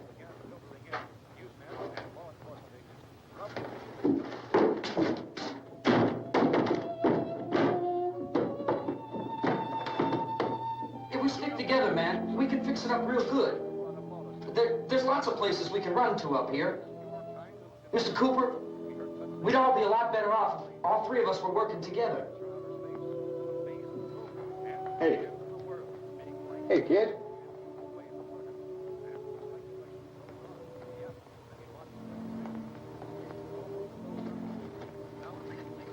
He's wrong, you know. I'm not boxing myself in down there. This radio station will remain on the air day and night.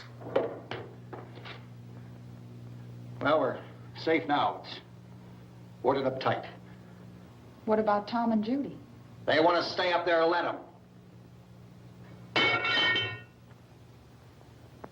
There are two other people upstairs, a man and a girl. We heard the screaming. Yeah, but I didn't know who they were, and I wasn't about to take any unnecessary chances. Of course not, Harry.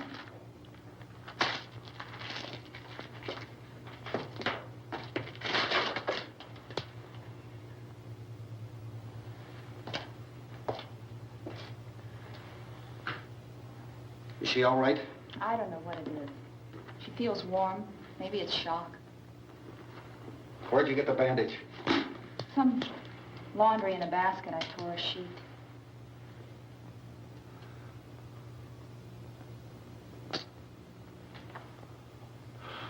Let them stay upstairs. Let them. Too many ways those monsters can get in up there. We'll see who's right. We'll see when they come begging me to let them in down here. That's important, isn't it? What? To be right, everybody else to be wrong. What do you mean by that? Does anyone up there know why we're being attacked? Whatever it isn't just happening here. It's some kind of mass murder. It's going on everywhere. The radio said to stay inside. Radio? Radio upstairs. I heard a news bulletin. There's a radio upstairs and you boarded us in down here? I know what I'm doing. What did it say? Nothing. Nothing. They don't know anything yet. There's mass murder everywhere, and people are supposed to look for a safe place to hide. Take the boards off that door. We are staying down here, Helen. Harry, that radio is at least some kind of communication. If the authorities know what's happening, well, they'll send people for us to tell us what to do. How are we going to know what's going on if we lock ourselves in this dungeon?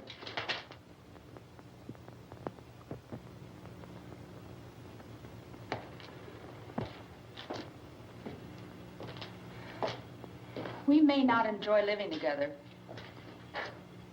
but dying together isn't going to solve anything. Those people aren't our enemies. Mr. Cooper! Mr. Cooper, Ben found a television set upstairs. Let's go up. Tom? Yeah. If Judy would come downstairs for a few minutes, Harry and I could come upstairs. Okay, yeah, right away. Will you do it? Do I have to? Look, honey, nothing's going to get done with them down there and us up here. Do this for me. Okay. Okay, open up.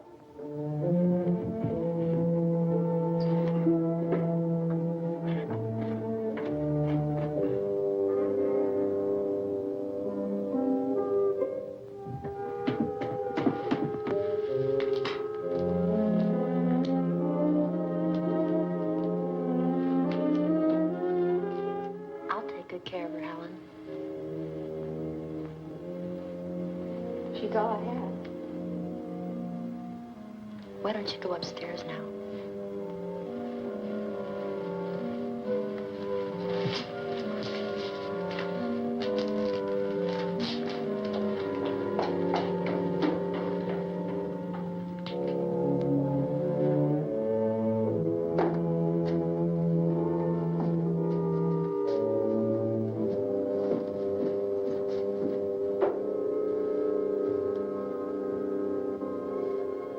Her brother was killed.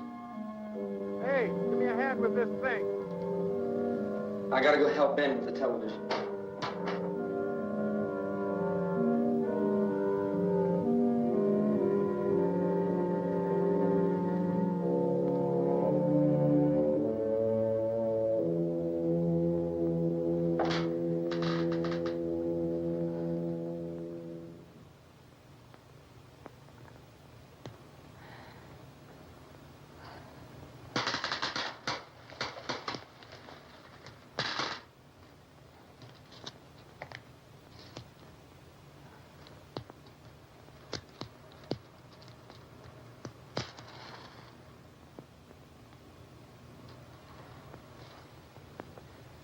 Don't be afraid of me.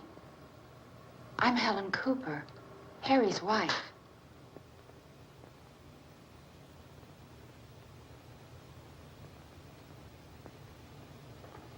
This place is ridiculous. Look at this. There's a million weak spots up here. Give me one of those.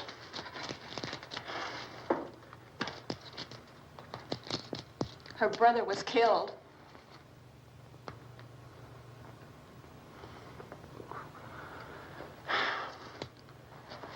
And they talk about these windows.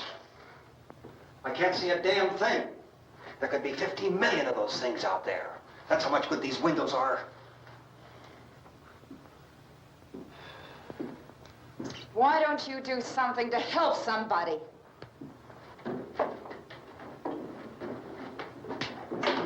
Here, I have it. Drag a couple of those chairs together. There's a socket over here.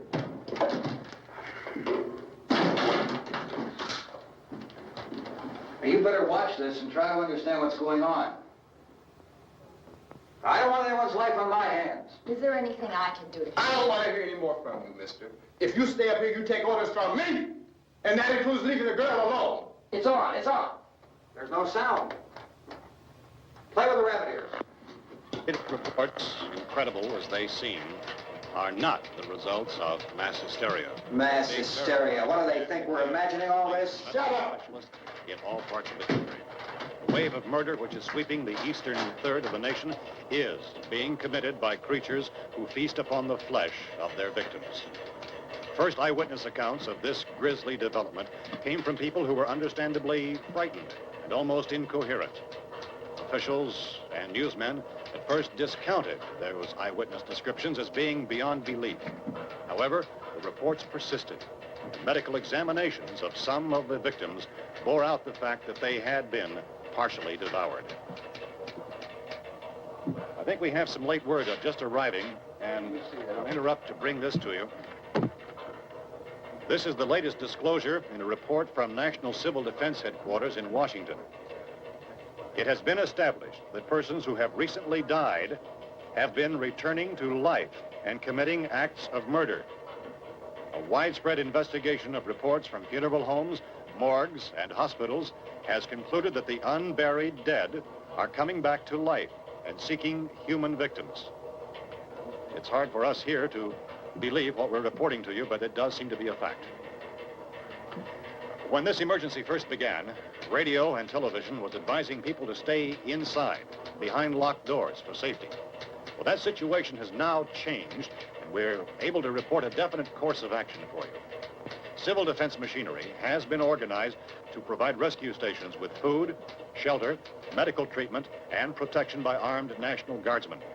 Stay tuned to the broadcasting stations in your local area for this list of rescue stations. This list will be repeated throughout our news coverage. Look for the name of the rescue station nearest you and make your way to that location as soon as possible.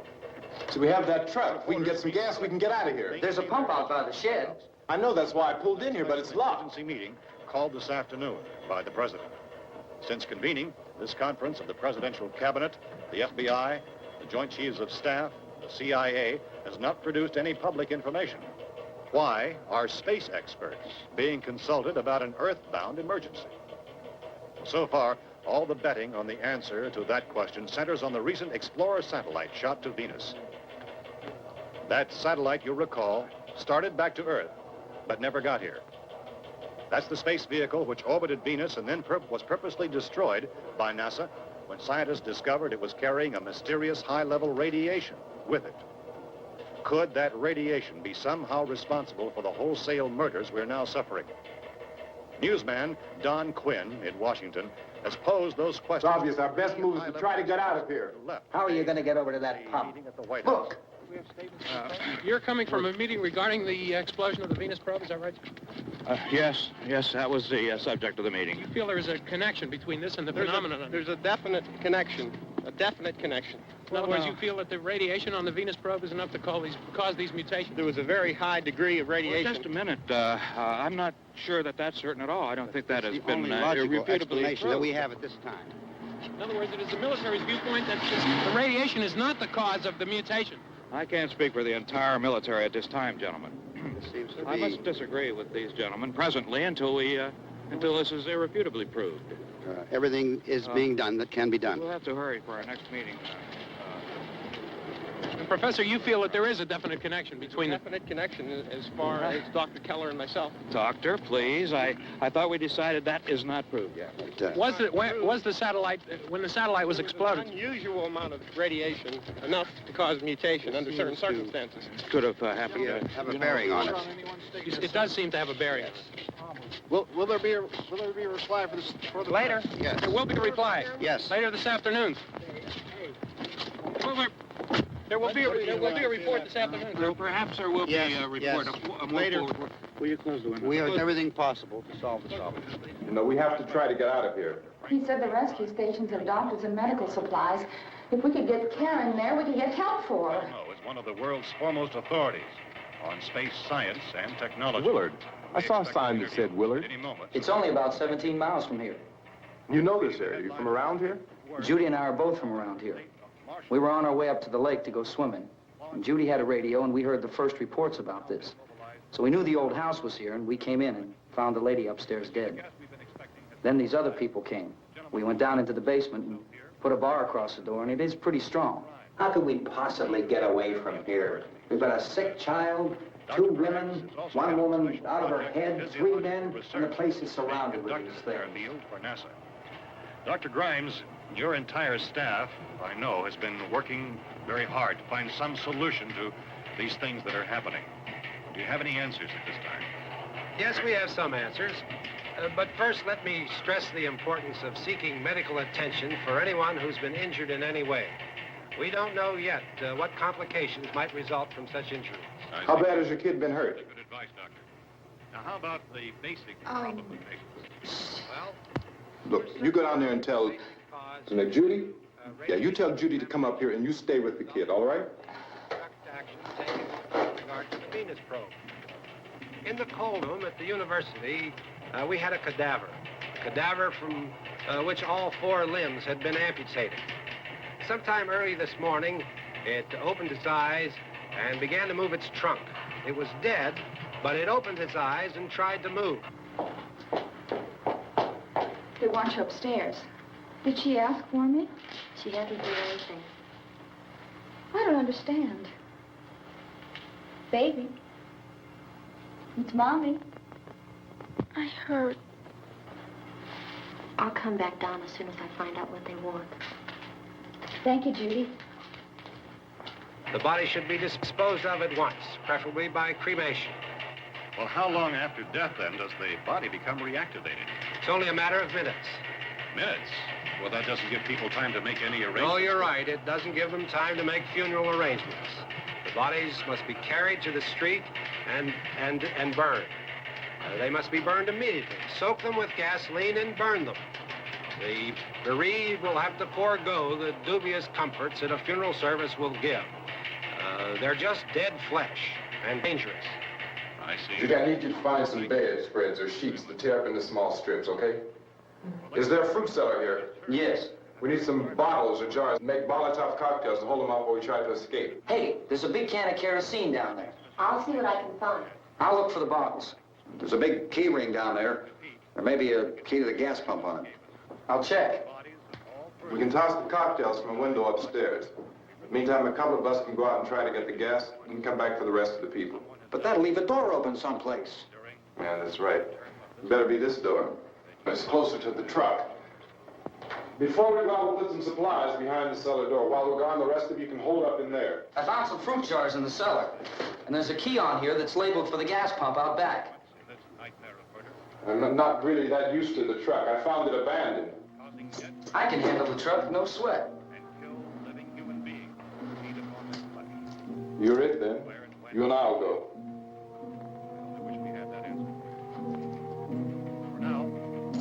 We'll put whatever lumber we find behind the cellar door. You can go upstairs and toss the cocktails from a window. Tom, you and I will have to unboard this door. After you toss the cocktails, you hustle back down here and lock this door. It's no good to board it up because we'll have to get back in quickly. After we get the gas and get back into the house, then we'll worry about getting everybody into the truck. Now let's move it. No place to leave safely, except to the rescue station, which have been set up.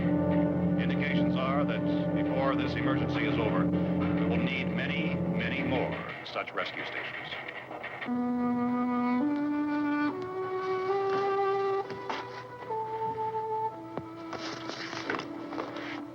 You always have a smile for me.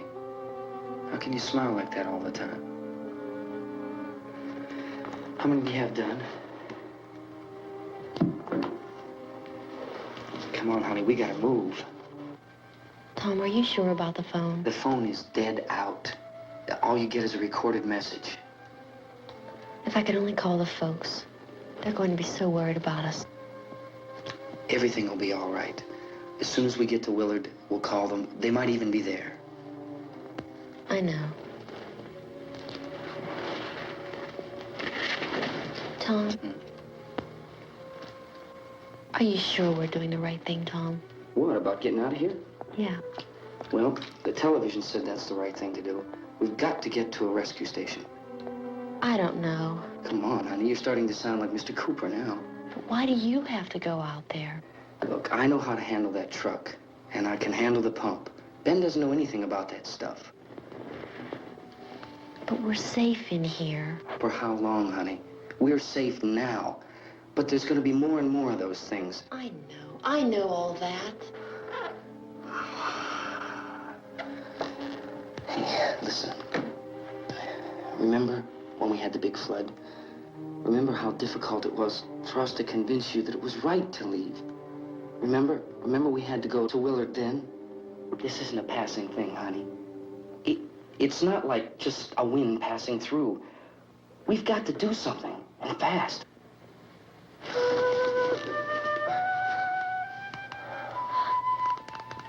I just don't want you to go out there, that's all. Hey, Smiley. Where's that big smile for me? Boy, you're sure no use at all, are you? We've got work to do, honey. And you...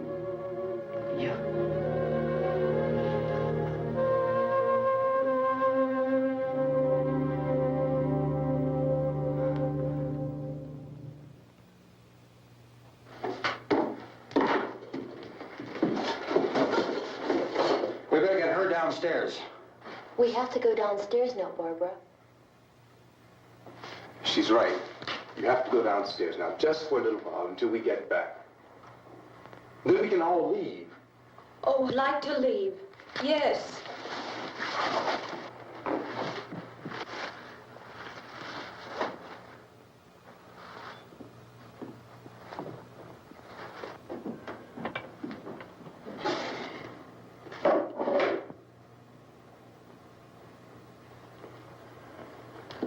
Good luck.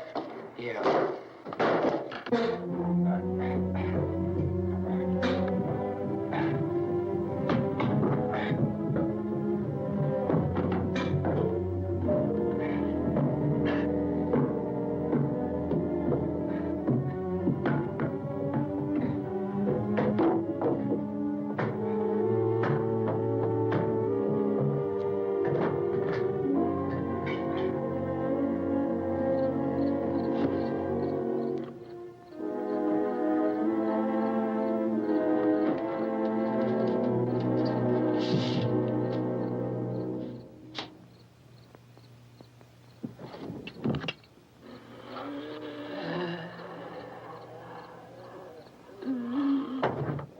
You ready upstairs? Yeah.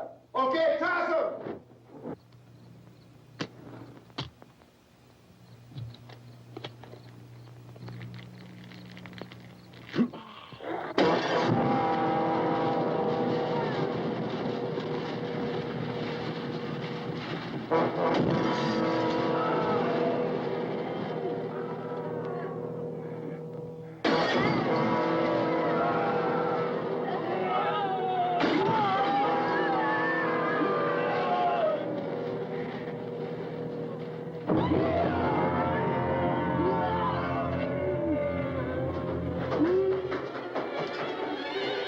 Go ahead, go on.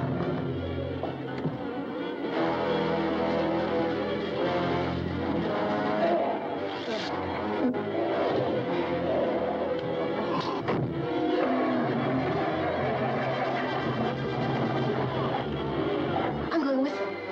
Get back in the cellar. I'm going. It's too late. It's too late.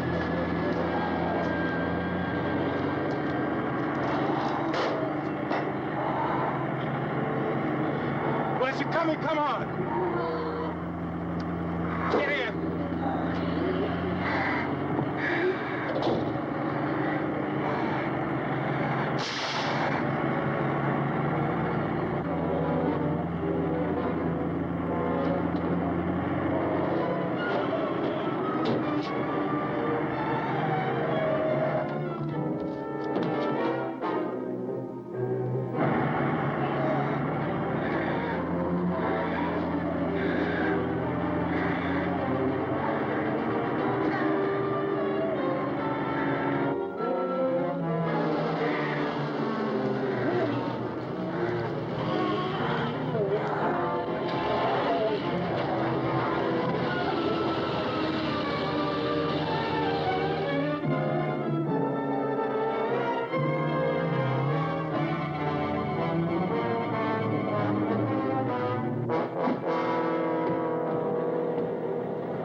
Come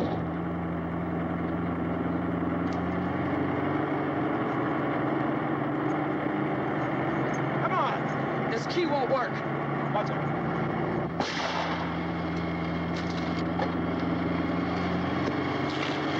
Watch the torch.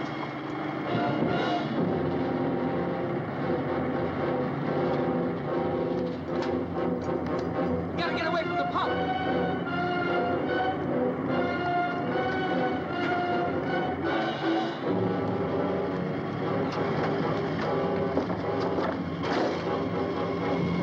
Hang on. Now, turn your current to get out of the trap.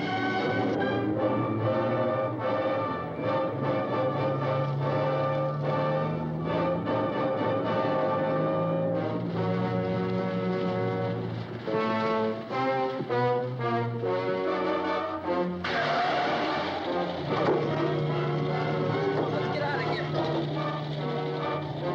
Come on, come on. My jacket's caught.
I'd drag you out there and beat you those things.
Isn't it 3 o'clock yet?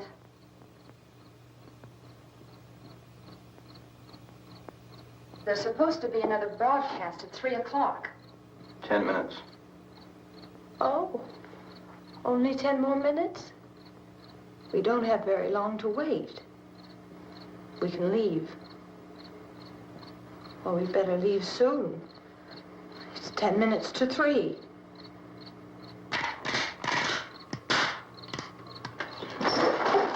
You know anything about this area at all? I mean, is Willard the nearest town? I don't know. We were just trying to get to a motel before dark. You say those things turned your car over. You think we can get it back on its wheels and drive it? Where is it? Seems like it was pretty far away. Seems like we ran. Forget it. It's at least a mile. Johnny has the keys. You gonna carry that child a mile through that army of things out there? I can carry the kid. What's wrong with her? How'd she get hurt? One of those things grabbed her. Bit her on the arm.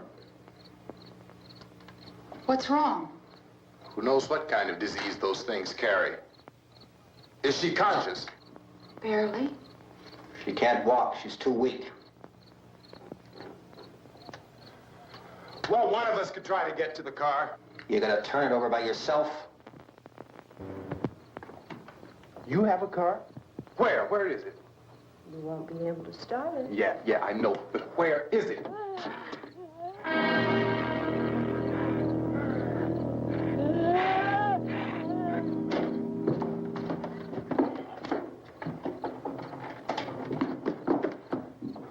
Good Lord.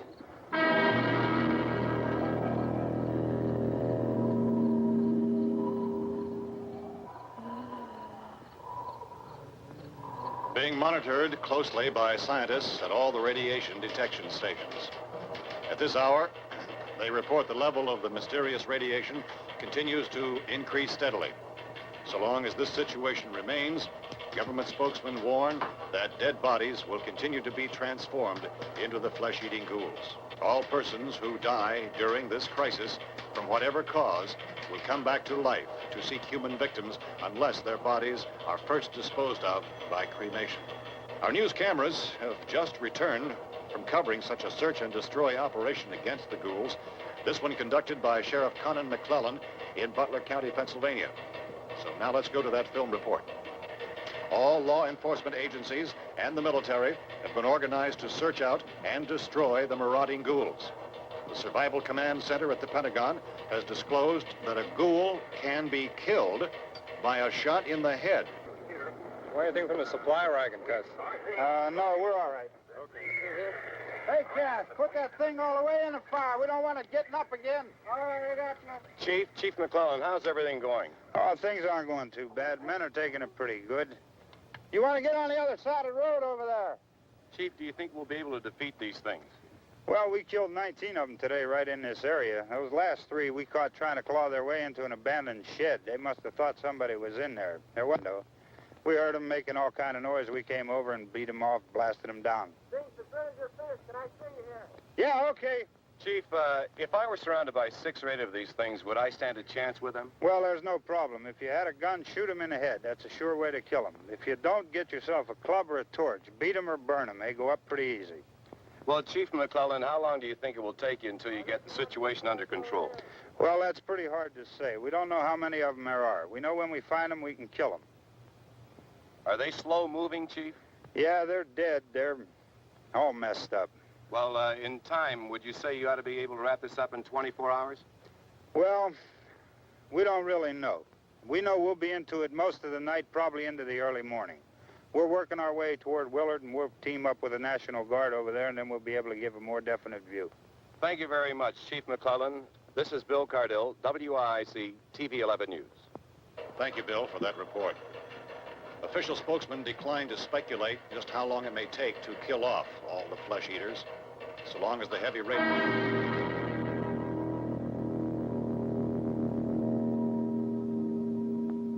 Is the fuse box in the cellar? I don't know. It isn't the fuse. The power lines are down. Helen, I have to get that gun. Haven't you had enough? Well, 2 people are dead already on account of that guy. Take a look out that window, kid.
Go ahead.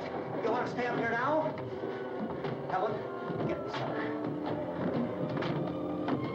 Get the cellar now. Move!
Well, you want to get about 4 or 5 men and a couple dogs? There's a house over here behind those trees. We want to go check it out. Thank You you. go here, Bill. Yeah, Chief, we're going to stay with it till we meet up with the National Guard. Where'd you get the coffee?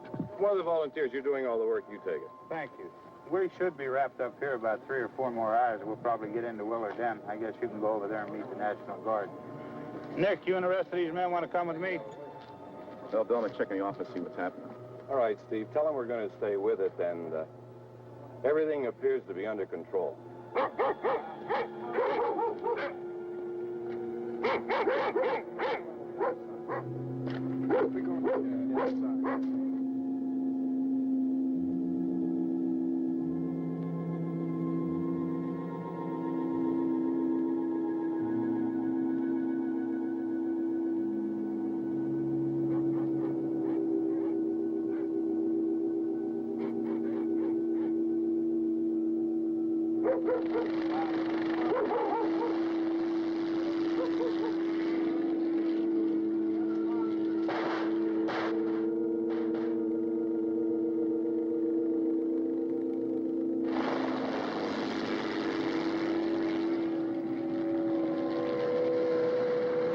They need you down there by the barn.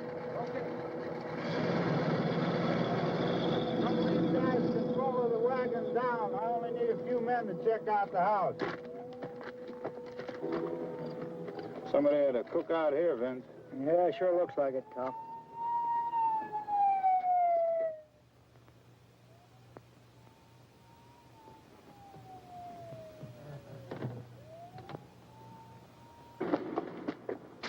Okay, come over. There's a group of police in the other part.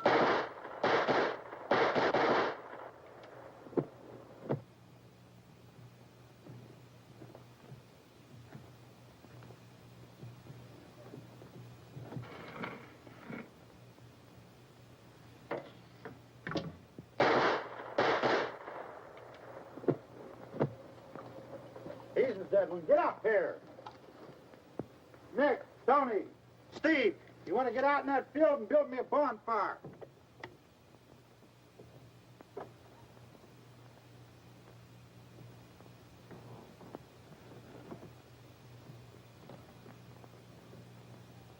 You, drag that out of here and throw it on the fire. Nothing down here? All right, go ahead down and give him a hand. Let's go check out the house, man. There's something there. I heard a noise.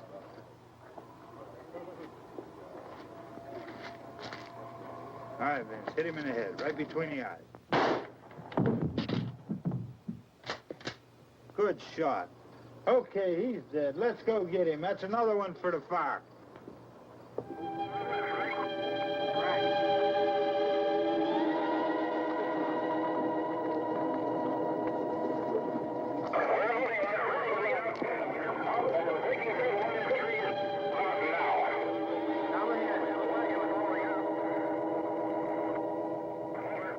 All right, send the wagon through, come directly on over.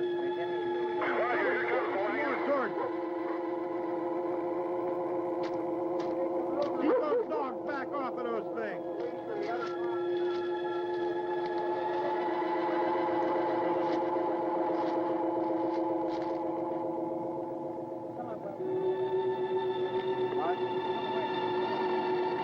Go more quickly.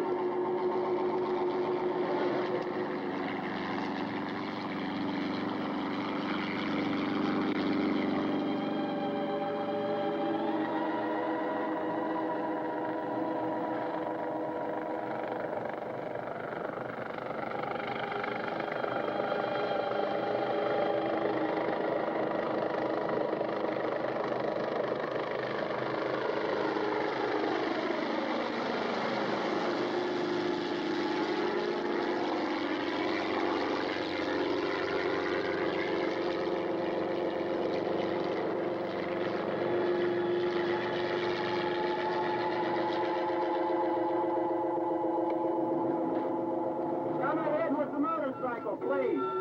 Let's go, back there. That's the way. Hey, Randy, light these torches over here. In the back, way in the back.